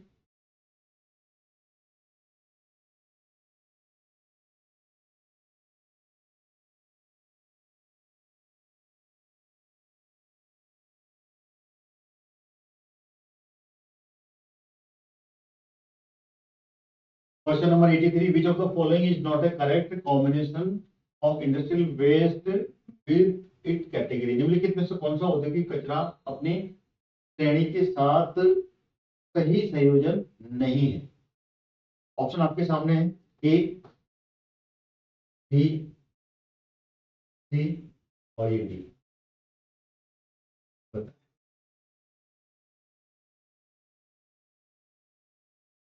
अपशिष्ट भोजन, अपशिष्ट हरा कचरा, उद्यान अपशिष्ट, ये इस तरह की पूरी की पूरी श्रेणी बताई गई है इसमें। खतरनाक अपशिष्ट, विषाक्त तत्व, रेडियोधर्मी तत्व, ई कचरा, लैपटॉप, चार्जर, पुराने मोबाइल।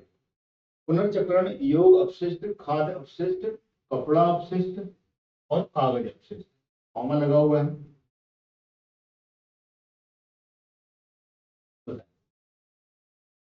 कौन सा आंसर इसमें से सही होगा ये आपको बताना है। संयोजन नहीं है।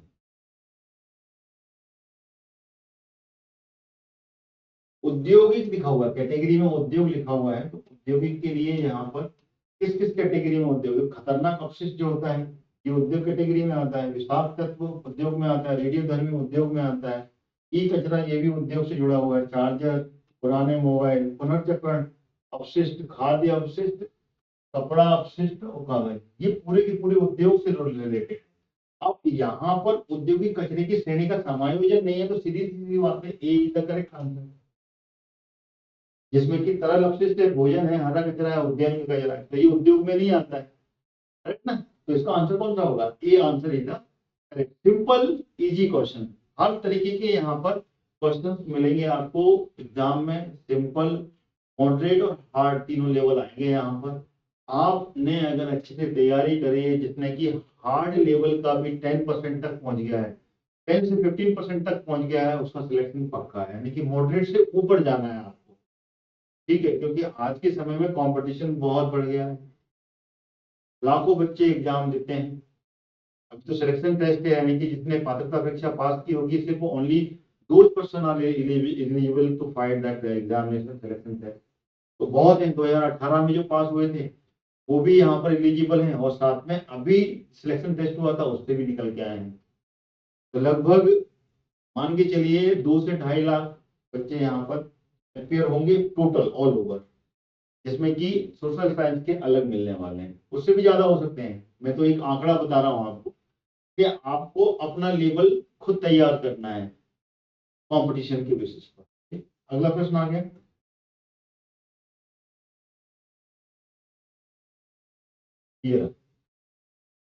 Which of the following type of species are around only the specific area. निम्नलिखित में से किस प्रकार की प्रजाति केवल विशिष्ट क्षेत्रों में पाई जाती है? ऑप्शन आपके सामने है। कमजोर प्रजातियां ए, लुप्त नहीं है, ये लुप्त प्रजातियां हैं, ठीक है ना? इसको लिख दीजिए, लुप्त है, लुप्त नहीं है, लुप्त सुप्त भी कहा जाता है वैसे। लुप्त प्रजातियां बी, सी में स्थानिक प्रजातियां और डी में जो है सामान्य प्रजातियां। विशिष्ट क्षेत्रों में देखो, विशिष्ट यानी कि स्पेसिफिक एरिया, स्पेसिफिक एरिया में पाई जाती है। स्पेसिफिक यानी कि विशिष्ट क्षेत्र है, वहां पे पाई जाती है, वो कौन सी प्रजातियां होती है ना? क्वेश्चन की पैटर्न समझेंगे तो आपको समझ में आएगा। अरे साहब, क्वेश्चन को समझना भी जरूरी है, पैटर्न। आप सोचें कि आप ज्योग्राफी को ऊपर ही ऊपर पढ़ लें तो कुछ क्वेश्चन आप स्किप कर देंगे। तो क्वेश्चन के लेवल बता रहा हूं आपको, आपको कैसी तैयारी करनी है। इकोनॉमिक्स को ऊपर ही ऊपर पढ़ लें, इकोनॉमिक्स में करंट अफेयर भी आएगा, याद रखिएगा। आज के अभी के वर्तमान में जो आंकड़े हैं, चाहे वो बजट का हो, चाहे वो कोई सी भी ऐसी स्कीम चलाई गई हो, वो इकोनॉमिक्स के अंदर ही आती है। और साथ ही साथ में पॉलिटिकल साइंस में भी कौन कौन से आर्टिकल में अमेंडमेंट हुआ है, कौन सी जो आर्टिकल है जिसके तहत कौन सी योजना चलाई गई है, ये भी याद रखिएगा। तो पॉलिटिकल साइंस और इकोनॉमिक्स में करंट अफेयर्स के क्वेश्चन पूछे जाएंगे, इसलिए करंट को भी मिस नहीं करना है आपको। तो यहाँ पर हिडन वे में सिलेबस में करंट अफेयर्स भी छुपा हुआ है, don't skip the current affairs, ठीक है। इसलिए करंट अफेयर्स को भी आपको कंप्लीट करना है। आप ये मत सोचिएगा कि ज्योग्राफी, हिस्ट्री, पॉलिटिकल साइंस और इकोनॉमिक्स दिया गया है तो सिर्फ उसी को पढ़ लो, करंट अफेयर्स भी आएगा यहाँ पर। कंप्यूटर को भी चिपका सकता है वो दो एक क्वेश्चन, तो क्वेश्चन को इस तरीके से आपको यहाँ पर उसको वेरिएशन देना पड़ेगा, है ना। स्टडी आपको वैसे ही करनी है। आज के समय में कंप्यूटर इज मस्ट, उसको भी मत स्किप कीजिएगा, इसलिए उसको भी पढ़ना है। You should have knowledge about computer specification, ठीक है। चलिए, इसका जो आंसर है अगर देखा जाए, आगे बढ़ते हैं। इसका आंसर है इमर्ज्ड स्पीसीज, इंडेंजर्ड स्पीसीज जो बोलते हैं, इसको कि लुप्त प्रजातियां कहा जाता है। इंडेंजर्ड स्पीसीज, लुप्त प्रजातियां जो होती हैं, वही प्रजातियां जो होती हैं वो एक विशिष्ट क्षेत्र में पाई जाती हैं, एक स्पेसिफिक एरिया में पाई जाने वाली प्रजातियां, क्योंकि स्पेसिफिक एरिया से ही एक छोटा सा एरिया होता है, उस छोटे से एरिया में ही वो प्रजातियां पलती हैं। अगर वहां पे कुछ भी क्लाइमेट चेंज होता है या फिर कहीं ना कहीं पे पारिस्थितिक तंत्र में बदलाव होता है, तो उससे वो प्रजातियां क्या हो जाती हैं, खत्म हो जाती हैं। तो लुप्त प्रजातियां, पहले कितने सारे जीव हुआ करते थे, धीमे धीमे करके वो लुप्त होते जा रहे हुए। जैसे कि भारत से चीता लुप्त हो गया था, दूसरे क्षेत्र में अफ्रीका में था तो अफ्रीका से लाया गया चीता, 1948 में ही खत्म हो गया था, एक दो बच्चे थे शिकार करके वो भी मार दिए गए, तो चीते को फिर से लाया गया। इसी तरीके से आज के टाइम में देखा जाए तो आज के टाइम में जो लॉयन है, जो कि गिर के जंगलों में पाया जाता है गुजरात में, लॉयन बब्बर शेर जिसको कहा जाता है, वो भी एक लुप्त प्रजाति की कैटेगरी में रखा गया है। यानी कि एक विशिष्ट परिस्थिति में पलने वाला जो भी जीव है या फिर कोई सी भी ये समझ लो वन संपदा है, वो विशिष्ट प्रजाति कहलाती है, लुप्त प्रजातियां कहलाती हैं, ठीक है। तो इसका जो आंसर है वो है B, this is the correct answer, विशिष्ट स्पेसिफिक एरिया, ठीक है। क्लियर हो गया। अच्छा, अब इसमें हम एक एक करके ये सारे के सारे पॉइंट समझने की कोशिश करते हैं। इसमें कि कमजोर प्रजातियां क्या होती हैं, लुप्त प्रजातियां मैंने आपको बता दी, इसको अच्छे से समझाता हूं आपको। स्थानिक प्रजातियां क्या होती हैं और सामान्य प्रजातियां क्या होती हैं। अगर स्थानिक प्रजातियों के बारे में बात करें, ठीक है ना, पहले अपने स्थानिक प्रजातियां समझ लें। तो स्थानिक प्रजातियां वह पौधे या वो जानवर होते हैं जो कि केवल एक विशिष्ट भौगोलिक क्षेत्र में पाए जाते हैं, ठीक है। क्लियर हो गया।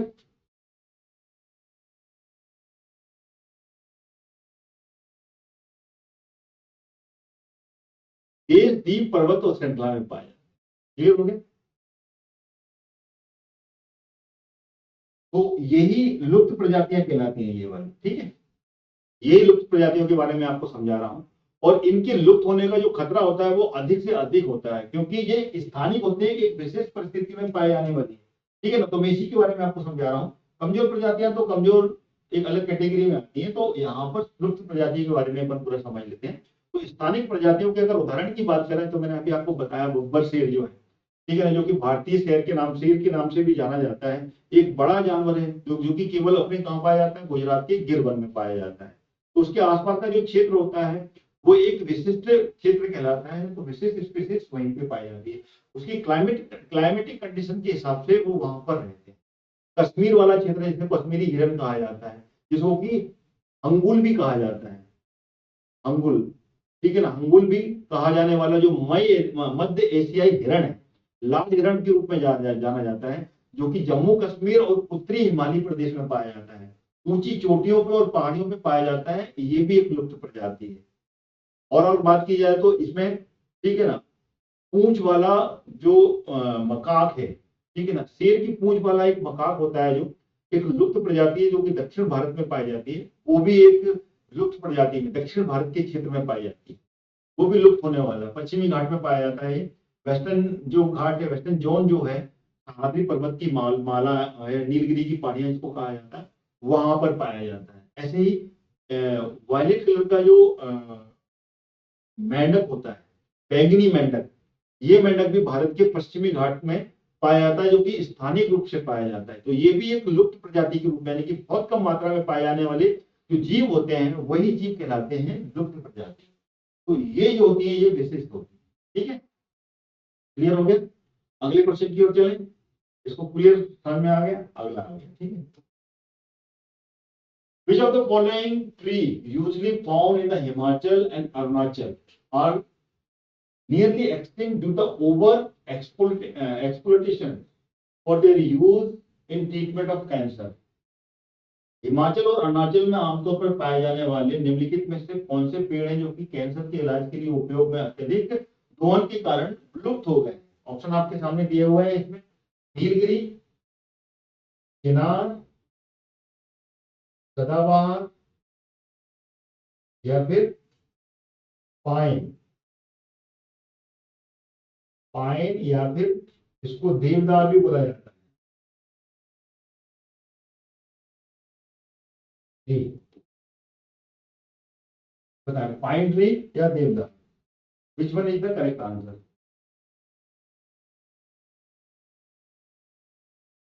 कमेंट में आंसर दीजिएगा।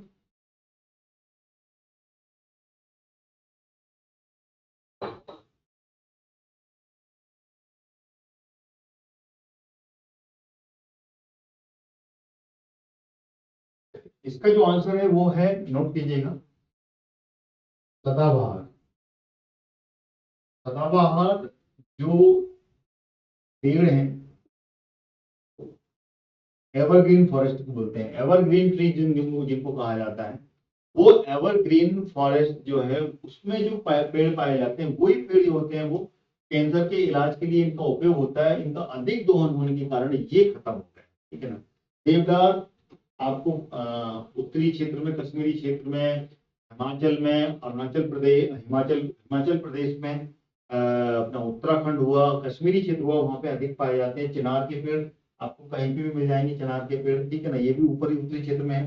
नीलगिरी के जंगल में इकोलिप्टिस को बोला जाता है। इकोलिप्टिस के पेड़ तो आमतौर पर हर जगह मिल जाते हैं आपको, मध्य भारत में भी आपको देखने को मिल जाएंगे। तो ये जो पेड़ हैं ये भी खत्म नहीं, लेकिन ये जो पेड़ है ये खत्म होने की कगार में, विलुप्त हो गए हैं, ये बहुत कम मिल रहे हैं ये। ठीक है ना, तो इसका जो आंसर है वो है सदाबहार, एवरग्रीन फॉरेस्ट। ठीक है ना, ये धीमे धीमे करके कम हो रहा है, जिसको कि एक विशिष्ट प्रजाति के रूप में अपन ले सकते हैं। ठीक है ना, जिसको कि अपन जैव बायोडायवर्सिटी के रूप में भी देखा जाता है, उस क्षेत्र में ये अधिक पाया जाता है। ठीक है? अगला प्रश्न आ गया, क्वेश्चन नंबर 86, भारतीय वन संरक्षण अधिनियम, ज्योग्राफी के क्वेश्चन है। भारतीय वन संरक्षण अधिनियम कब लागू किया गया था? ए ऑप्शन 1971 में, 1972 में, या फिर 1974 में, या फिर 1975 में। भारतीय वन संरक्षण अधिनियम, when was the Indian Wild Protection Act implemented? कब इंप्लीमेंट किया गया? ठीक है, सिंगल लाइन है, संरक्षण जितने भी हैं भारतीय वन के, वन जीव संरक्षण, ये सारे के सारे आप पढ़ लीजिएगा, याद कर लीजिएगा। ठीक है ना, सिंगल लाइन, स्ट्रेटेजिक, जीके पूछा जा सकता है, इसलिए ज्योग्राफी में कहीं से भी किसी भी एंगल में क्वेश्चन पूछा जा सकता है। पारिस्थितिक तंत्र पे भी क्वेश्चन आ सकता है आपका। तो बताएं इसका आंसर क्या है? बहुत इजी आंसर है, सिंगल लाइन फैक्ट है, ज्योग्राफी पढ़िए, आप आंसर देंगे। क्लास को शेयर और लाइक जरूर कीजिएगा। अगर आपको क्लास पसंद आ रही है तो लाइक कीजिएगा, और अगर आप बाकी में अपनी क्लास मित्र की और सभी की फायदा देखना चाहते हैं, शेयर भी करते रहेगा। साथ में मेरे लिए भी निवेदन मैं अपने लिए कर रहा हूँ कि आप शेयर कीजिए, जिससे कि ज्यादा से ज्यादा लोग मेरे इस वीडियो से जुड़ सकें और मेरा मनोबल बढ़ पाए। क्योंकि अगर मेरे वीडियो को ज्यादा से ज्यादा लोग देखेंगे तो मैं आपके साथ में और अच्छा कंटेंट लेके आऊँ।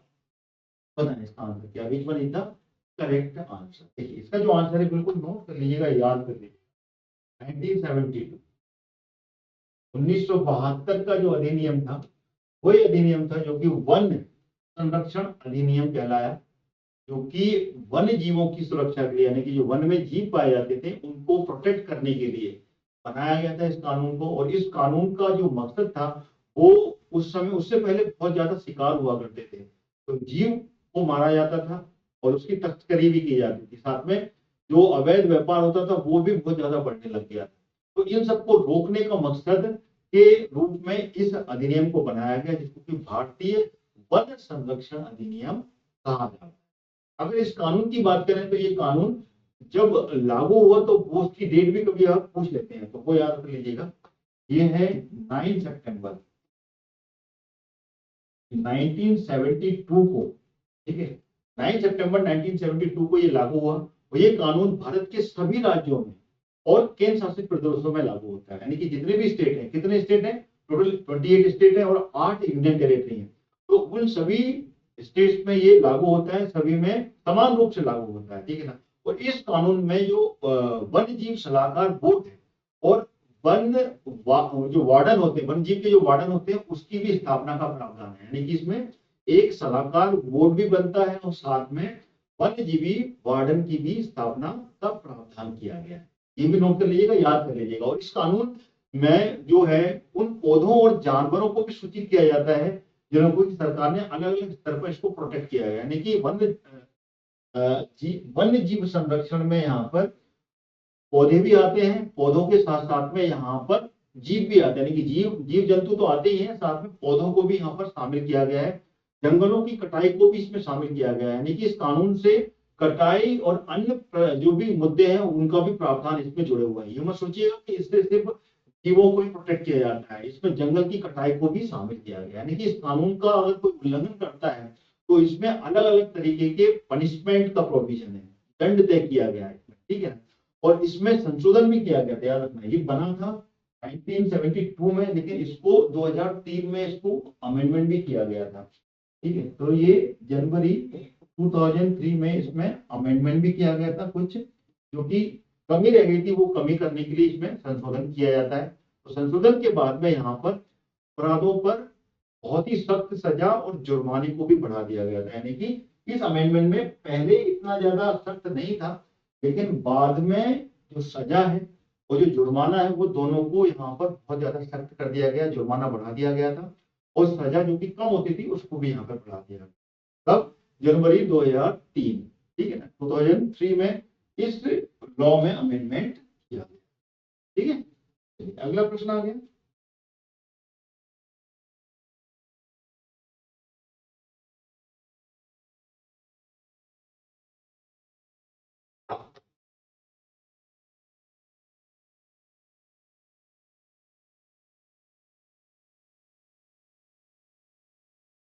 हाँ जी, which state has shown gain the forest cover according to the, इसको अभी पुराना है, इसको अपडेट कर लेते हैं। यहाँ पर 21 हटाने के बाद में यहाँ पर अपन क्या कर लेते हैं, 23 कर लेते हैं, क्योंकि ये पुराना क्वेश्चन बनाया गया है, तो इसको अपन 23 कर लेते हैं।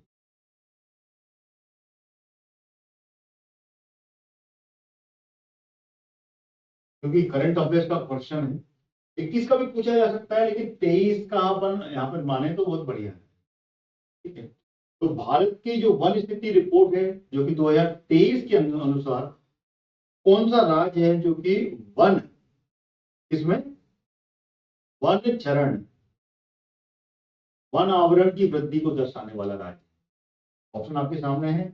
ए ऑप्शन आंध्र प्रदेश, ये 21 का है, पर उसके ऑप्शन भी यहाँ मैं बता दूंगा आपको अपडेट करके कि 21 का ही मैं आपको क्वेश्चन कंप्लीट करूंगा आपको, जिसमें कि 2021 का है। ए, बी में अरुणाचल प्रदेश दिया गया है, सी में मणिपुर है और डी में मिजोरम। बताइए इसका आंसर। 2021 को भी ले लेते हैं अपन, इट नॉट मैटर, 21 को भी कर लेंगे और 23 को भी मैं इफेक्ट आपको बता दूंगा। क्या आंसर है इसका? 2021 की जो रिपोर्ट थी जिसमें कि यहाँ पर जो गैन फॉरेस्ट कवर था, यानी कि यहाँ पर फॉरेस्ट में वृद्धि हुई थी, राज्यों में जो वन क्षेत्र है उसमें वृद्धि की गई थी, उसका जो आंकड़ा था उसमें कौन सा राज्य है जो कि नंबर 1 पहले आया जिसमें सबसे अधिक वृद्धि की गई? इसका जो आंसर है वो है आंध्र प्रदेश। क्या है? आंध्र प्रदेश। ये option is the correct answer. 2021 के हिसाब से बता रहा हूं मैं। 2023 का भी मैं आंकड़ा आपको दूंगा। 2021 में जो सबसे ज्यादा वृद्धि हुई थी वो आंध्र प्रदेश में हुई थी। अब हम बात कर लेते हैं, क्योंकि 2021 का है, 2000 अभी करंट लेटेस्ट रिपोर्ट जो आई थी, वो रिपोर्ट जो जारी हुई थी वो हुई थी 24 में। 2024 में ये रिपोर्ट जारी हुई थी, और ये जारी हुई थी दिसंबर के महीने, दिसंबर 2024 में ये रिपोर्ट तैयार हुई थी। और इस रिपोर्ट के अनुसार, ठीक है ना, 2023 का आंकड़ा निकला था। किसका? 2023 का आंकड़ा निकला था। 2023 में जो वन आवरण क्षेत्र है उसमें कौन सा स्टेट सबसे टॉप में रहा, उसका आंकड़ा यहाँ पर निकला था, जो कि जिसको कि भारतीय वन संरक्षण की नवीनतम रिपोर्ट थी, जिसमें कि नवीनतम भारत वन स्थिति की रिपोर्ट तैयार की गई थी। ISFR 23 बोला जाता है इसको। क्या बोला जाता है? ISFR, ठीक है ना, वन रिपोर्ट बोला जाता है, जो कि 23 की कहा जाता है, ठीक है ना। वो रिपोर्ट बनाई गई थी, और उसके अनुसार पर्यावरण और वन संरक्षण के संदर्भ में यहाँ पर देश में जो प्रमुख उपलब्धि थी वो बताई गई थी यहाँ पर, जो कि हमेशा बताते हैं, हर साल आती है ये। अभी 2024 की रिपोर्ट अभी दिसंबर में तैयार हुई होगी, लेकिन अभी रिलीज नहीं हुई है, तो वो उसके आंकड़े मेरे पास में नहीं है अभी। अगर हो गया तो अच्छी बात है, लेकिन मेरे पास में जो आंकड़े वो बता रहा हूँ, क्योंकि ये 2022 में हुआ था एलिजिबिलिटी, लेकिन 21 का पूछा गया था यहाँ पर, 23 में हुआ था, लास्ट ईयर ही हुआ था। लेकिन यहाँ पर अब 23 का क्वेश्चन बन सकता है, क्योंकि 25 चल रहा है ये, ठीक है ना। ये पेपर जो हुआ था, ये पेपर कब हुआ था? 2023 में हुआ था। लेकिन ये पेपर जो होगा, ये पेपर 25 में हो रहा है, यानी कि यहाँ पे 2023 का आंकड़ा पूछा जा सकता है। इसको याद कर लीजिएगा। तो यहाँ पर जो उपलब्धि अगर बात की जाए, तो पूरे देश की जो वन रिपोर्ट है ना, वो तैयार होकर आती है।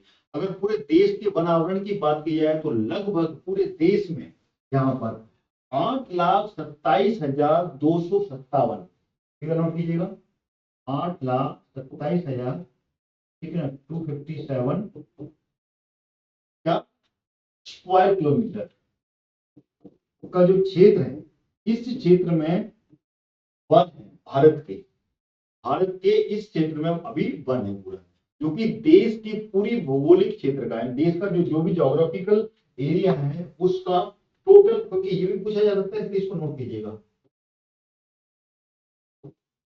25.17% है, ठीक है ना।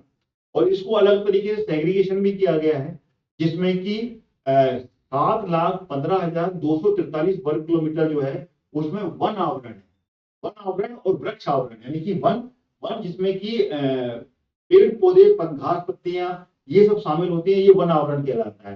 लेकिन इसमें से थोड़ा सा हिस्सा जिसमें कि सिर्फ वृक्ष ही वृक्ष पाए जाते हैं, यानी कि बड़े बड़े पेड़ पाए जाते हैं, उनको अलग सेग्रीगेट किया जाता है। तो ये भी पूछा जा सकता है, तो इसको भी आप नोट कर लीजिएगा, इसको मैं अलग नंबर से लिख रहा हूँ। और यहाँ पे अगर बात की जाए तो वन आवरण, मैं हिंदी में लिख रहा हूँ, वन आवरण की बात की जाए, और वन आवरण के बाद में वृक्ष आवरण, ठीक है, वृक्ष आवरण भी आपको याद कर लेना है ना, वृक्ष आवरण। अगर वन आवरण की बात की जाए, तो वन आवरण का जो एरिया है वो है 21.76%, और बाकी का जो एरिया इसमें से जो बचा हुआ है वो एरिया वृक्ष आवरण कहलाता है, यहाँ पे कि पेड़ पौधों को कैलकुलेट किया गया है। तो ये है 3.41%। इसको कैलकुलेट कीजिएगा तो उतनी आएगा जितना कि यहाँ पर ये पूरा लिखा हुआ है 25.17। ये आप यहाँ कर लीजिएगा, वृक्ष आवरण और वन आवरण, और इसी को अपन ये जो फिगर दिया हुआ है इस फिगर से डिवाइड करके ये भी निकाल, ठीक है। अब अपन इसमें स्टेट की बात करते हैं, यानी कि 2021 के आकलन के अनुसार यहाँ पर जो देश में वन और वृक्ष आवरण है उसमें वृद्धि हुई थी यहाँ पर, यानी कि पिछले बार जो आंकड़े बताए गए, फिगर बताया गया, उससे ज्यादा यहाँ पे वन आवरण बढ़ा है पूरे भारत में, ठीक है ना, जो कि लगभग 1445 वर्ग किलोमीटर के आसपास की इसमें वृद्धि हुई, जिसमें कि वन आवरण में भी वृद्धि हुई और वृक्ष आवरण में भी यहाँ पे वृद्धि देखने को मिली। अगर वन आवरण की बात की जाए तो वन आवरण में यहाँ पर लगभग 156 वर्ग किलोमीटर, 156 स्क्वायर किलोमीटर का जो वन आवरण है वो बढ़ा। और अगर वृक्ष आवरण की बात की जाए, जिसमें कि पेड़ प्लांट्स की ग्रोथ हुई है, वो लगभग 1289 स्क्वायर किलोमीटर में यहाँ पर शामिल होता है।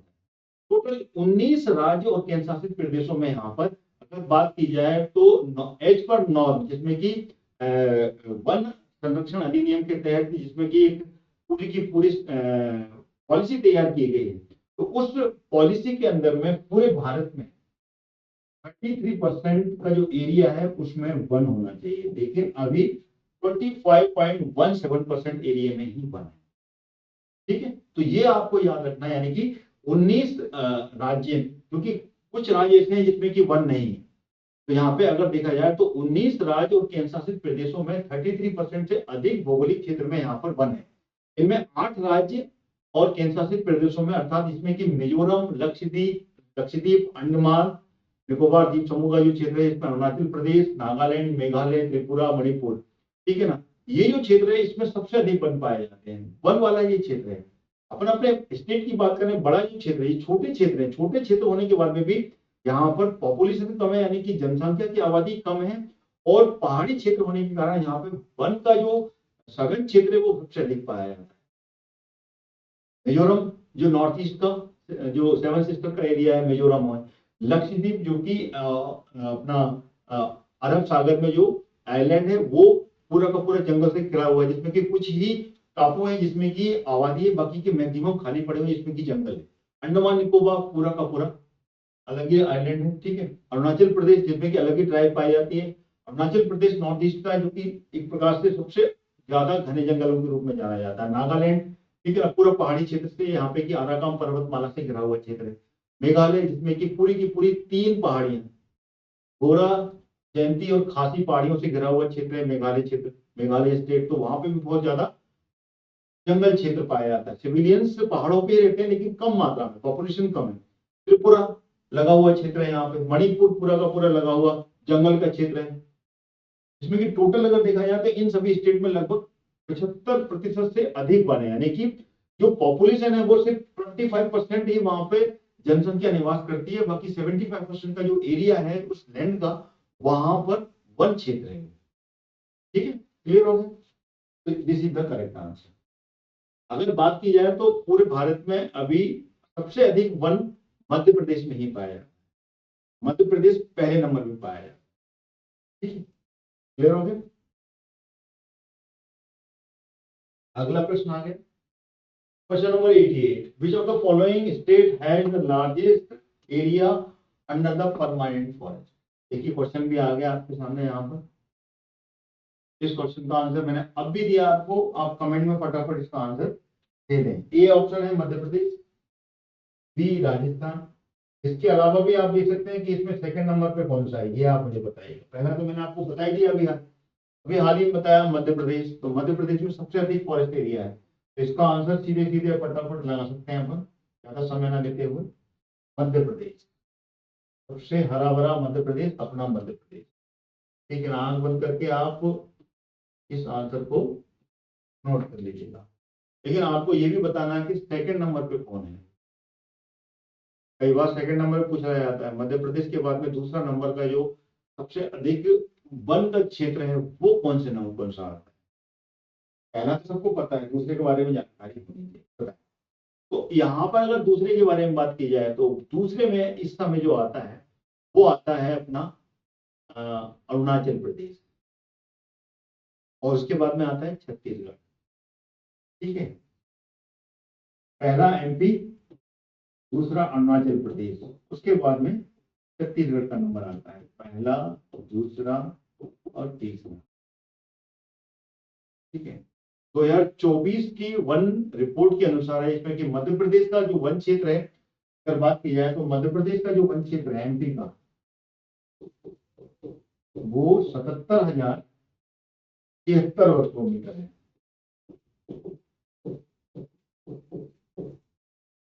इतना एरिया जो है मध्य प्रदेश का वन क्षेत्र के अंतर्गत आता है। मध्य प्रदेश का टोटल जो क्या नाम है एरिया है, भूमि एरिया, वो कितना है आप कमेंट में बताइएगा। इसके बाद में आता है अरुणाचल प्रदेश का एपी, उसके बाद में सी। ठीक है, का नंबर आता है। वन क्षेत्र के मामले में देखा जाए तो इन राज्यों का नाम भी आता है, मतलब उसके बाद में भी अन्य राज्य यहाँ पे की वन क्षेत्र पाए जाते हैं, लेकिन ये 3 टॉप में आते हैं।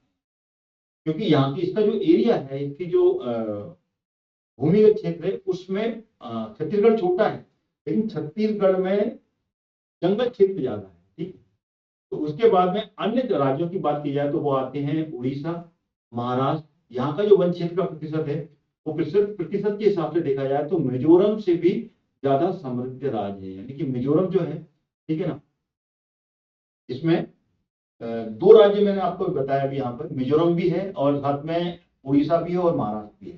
तो उड़ीसा और महाराष्ट्र में भी यहाँ पे जंगल पाए जाते हैं, उड़ीसा और महाराष्ट्र। और मिजोरम मैंने आपको बता दिया। लेकिन मिजोरम का जो पूरा का पूरा एरिया है, जितना स्क्वायर किलोमीटर में, उसमें से सबसे ज्यादा जो समृद्ध वन क्षेत्र है वो मिजोरम भी है। मिजोरम का लगभग जितना भी एरिया है उससे अधिक क्षेत्र में पॉपुलेशन कम है और वन क्षेत्र ज्यादा है। और वहीं पे अगर देखा जाए तो लक्षद्वीप का जो एरिया है, तो लक्षद्वीप के लगभग 90% का जो एरिया है वो वन क्षेत्र में पाया। ठीक है, क्लियर हो गया? आगे बढ़े अगले क्वेश्चन की ओर। ज्यादा समझाऊंगा तो बहुत बड़ा है, आपको और कंफ्यूजन हो जाएगा, इतना ही समझ लीजिए। अगला प्रश्न आ गया,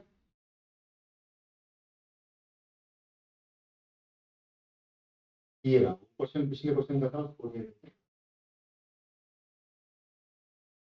निम्नलिखित में से किसका पता लगाने के लिए अर्जेंटोमेट्रिक्स विधि का उपयोग किया जाता है? अर्जेंटोमेट्रिक्स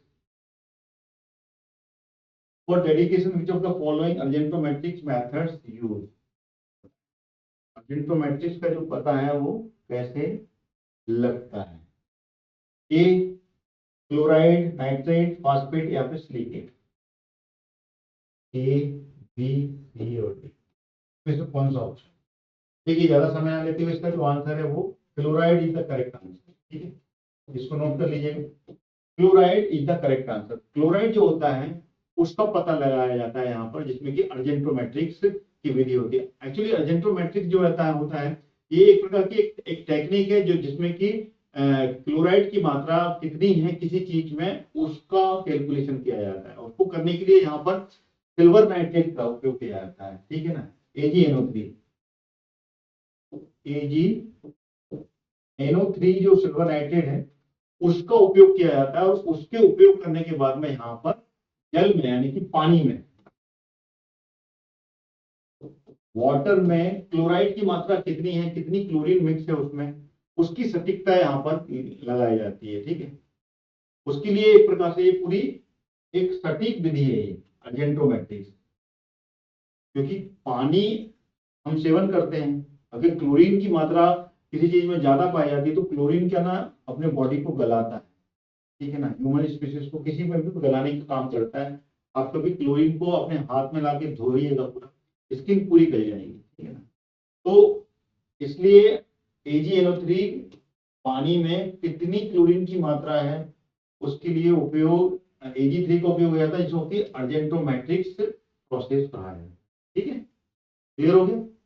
अगला प्रश्न आ गया,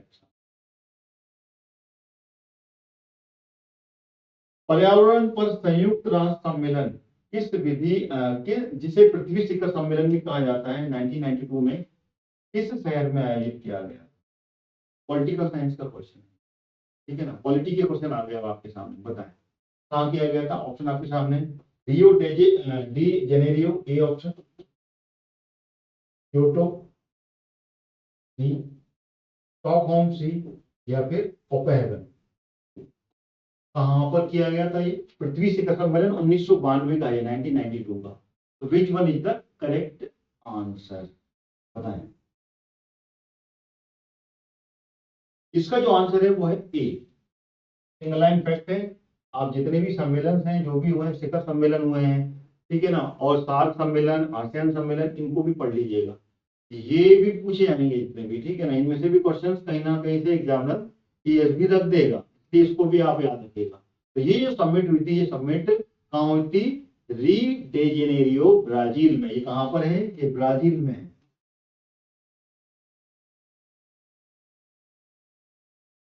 ब्राजील में है ये। ठीक है, तो ब्राजील में हुई थी ये 1992 में, ठीक है ना, जिसको कि United nation conference on environment and development, जिसको कि यूएनसीईडी कहा जाता है। क्या कहा जाता है? यूएनसीईडी के नाम से भी जाना जाता है, यूएनसीईडी, ठीक है ना। और इस कॉन्फ्रेंस में यहाँ पे देखा जाए तो ये कॉन्फ्रेंस जो हुई थी, ये हुई थी जून के महीने में हुई थी, ठीक है ना, जो कि हफ्ते भर के आसपास चली थी, यानी कि 3 जून से लेके 14 जून तक हुई थी 1992 में, ठीक है ना। और इसमें साइन किए गए थे, जो मेजर डिसीजन जो लिए गए थे वो थे यहाँ पर जो convention on the climate changes, यानी कि क्लाइमेट का जो चेंज था उस पर यहाँ पर बात की गई थी, उस पर साइन किए गए थे।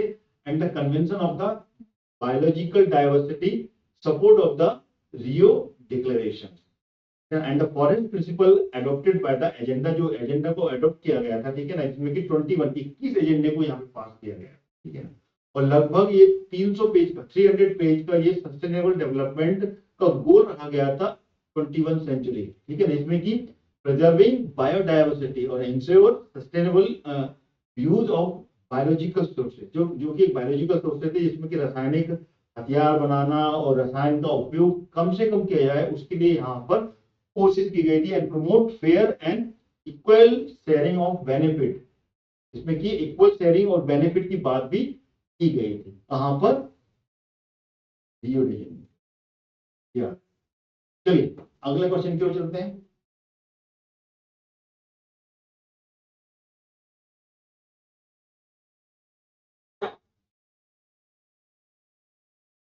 Which of the part of the atmosphere on momentum heat flux and measure the content of the conserved, वायुमंडल के किस भाग में संवेग ऊष्मा प्रवाह और नमी की मात्रा संरक्षित रहती है? ऑप्शन आपके सामने है। भूतल सीमा परत, क्योंकि सरफेस बाउंड्री का बाउंड्री लेयर कहा गया है। बी मेसोस्फेयर, सी सौरमंडल ट्रोपोस्फेयर कहा जाता है, और डी में स्ट्रेटोस्फेयर समताप मंडल कहां पर रहती है, ये आपको बताना है। इसका आंसर क्या है? तो इसका जो आंसर है, मैं ज्यादा समय ना लेते हुए, काफी बड़ी क्लास बन रही है ये, इसका जो आंसर है वो है सरफेस, भूतल सीमा। भूतल सीमा इतना करेक्ट, भूतल सीमा के अंतर्गत जाती है, जिसमें कि ये इस प्रभाव में नमी की मात्रा सबसे अधिक संरक्षित है, ठीक है ना, इसको कि सरफेस बाउंड्री लेयर भी कहा जाता है। अच्छा, यहाँ पर अगर बात की जाए तो पृथ्वी का जो पूरा का पूरा वायुमंडल है, उस वायुमंडल में अलग अलग तरीके के स्पेयर, अलग अलग स्पेयर पाए जाते हैं, जो कि पृथ्वी को घेरे हुए रहते हैं। पूरा का पूरा जो अर्थ है उसको घेरे रहते हैं, एक सर्किल मान के चलिए। इस सर्किल के अंदर अलग अलग, इसमें कि मेसोस्फीयर, सौरमंडल, इसको कि ट्रोपोस्फीयर भी कहा जाता है, स्ट्रेटोस्फीयर भी कहा जाता है, ये यहाँ पर पाए जाते हैं। यानी कि पृथ्वी को घेरे हुए गैस के अनावरण को वायुमंडल कहते हैं, और ये पृथ्वी के गुरुत्वाकर्षण के कारण बनता है। मतलब कि पृथ्वी की जो ग्रेविटी है, उस ग्रेविटी के कारण ये बना हुआ रहता है, इसको कि वायुमंडल कहा जाता है। और इसमें कई प्रकार की गैसेस होती हैं, जिसमें कि ऑक्सीजन, नाइट्रोजन, ऑर्गन, साथ ही साथ में जल वाष्प के जो कण हैं वो भी पाए जाते हैं, और साथ में इसी पूरे के पूरे वायुमंडल में धूल के कण भी मिले हुए होते हैं, जो कि उसके साथ में घूमते रहते हैं। तो वायुमंडल की जो परत है उसमें पृथ्वी पर जो जीवन है और उसको रहने की स्थिति को बनाए रखने के लिए ये जो वायुमंडल है, ये काफी ज्यादा मददगार साबित होते हैं। यानी कि वायुमंडल नहीं होगा तो जीवन है ही नहीं, ठीक है ना। वायुमंडल की जितनी भी गैसेस हैं वो कहीं ना कहीं पे ह्यूमन लाइफ को सरवाइव करने में काफी ज्यादा मदद करती है। अगर वायुमंडल की बात की जाए तो वायुमंडल में बहुत सारी प्रमुख एक क्या कहते हैं क्वालिटी भी होती है, विशेषताएं भी होती है, ठीक है ना, जिसमें कि वायुमंडल में ऑक्सीजन गैस पाई जाती है, जिससे कि हम सर्वाइव करते हैं, हम सांस लेते हैं। वायुमंडल में ओजोन की परत भी होती है, ओजोन की परत जो कि सूर्य की जो वायलेट रेज है, ठीक है ना, उसको पृथ्वी पर आने से बचाती है। वायुमंडल में जो सूर्य की गर्मी है, सूर्य जो है वो सूर्य की गर्मी को बनाए रखता है, क्योंकि अंदर में अगर रेज जाती है तो रिफ्लेक्शन कम होता है, तो वायुमंडल जो अपने पृथ्वी है, पृथ्वी पर जो गर्माहट चाहिए होती है, क्योंकि अगर वायुमंडल नहीं होगा तो पृथ्वी बहुत जल्दी ठंडी हो सकती है और पूरी बर्फ का गोला बन सकती इस कारण से ये वायुमंडल बहुत ज्यादा मदद करता है सूर्य की गर्मी को बनाए रखने, ठीक है।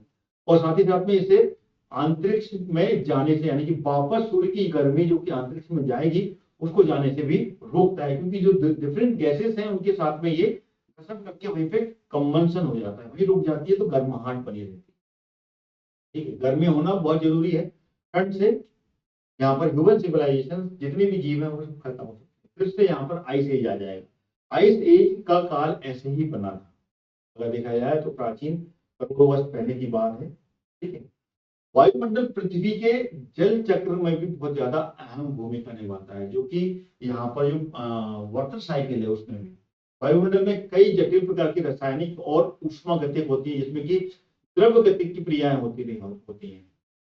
जैसे कि मैंने आपको पहले बताया कि वायुमंडल में बहुत सारी एक लेयर पाई जाती है, जिसमें कि क्षोभ मंडल, समताप मंडल और मध्यम मंडल, ताप मंडल और बहिर्मंडल। ये मंडल जो होते हैं, ये अलग अलग तरीके के स्पेस जो होते हैं, ये स्पेस यहाँ पे पाए जाते हैं।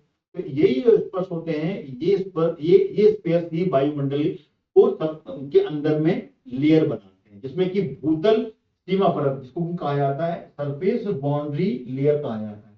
अच्छा, ये सरफेस बाउंड्री लेयर जो होती है, इसमें हवा पानी की एक परत होती है, जो कि सतह यानी कि सबसे नीचे, यानी कि इस पृथ्वी में अगर ये सबसे टॉप की लेयर है ये वाली, तो उसकी सबसे पहली जो लेयर होती है, जो कि भूतल से लगी हुई होती है, यानी कि पृथ्वी से लगी हुई जो पहली लेयर होती है, उसी को सरफेस बाउंड्री लेयर कहा जाता है, जो कि सीधे की सीधे सतह को प्रभावित करती है और उससे के संपर्क में होती है, उसको कहा जाता है भूतल सीमा परत।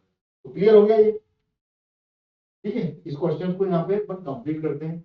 तो ये क्लास भी अपन यहाँ पे कंप्लीट करते हैं, इसके आगे के जो क्वेश्चन है वो अपन अगली क्लास में कंप्लीट करेंगे, जो कि क्लास 4 में रहेंगे। क्लास कैसी लगी आप मुझे बताइएगा, साथ ही साथ में इसको पूरी की पूरी तरीके से आप रिवीजन करते रहिएगा। पीडीएफ भी आपको टेलीग्राम पे मिल जाएगी, वहां से आप डाउनलोड कर सकते हैं। Thank you so much watching my class.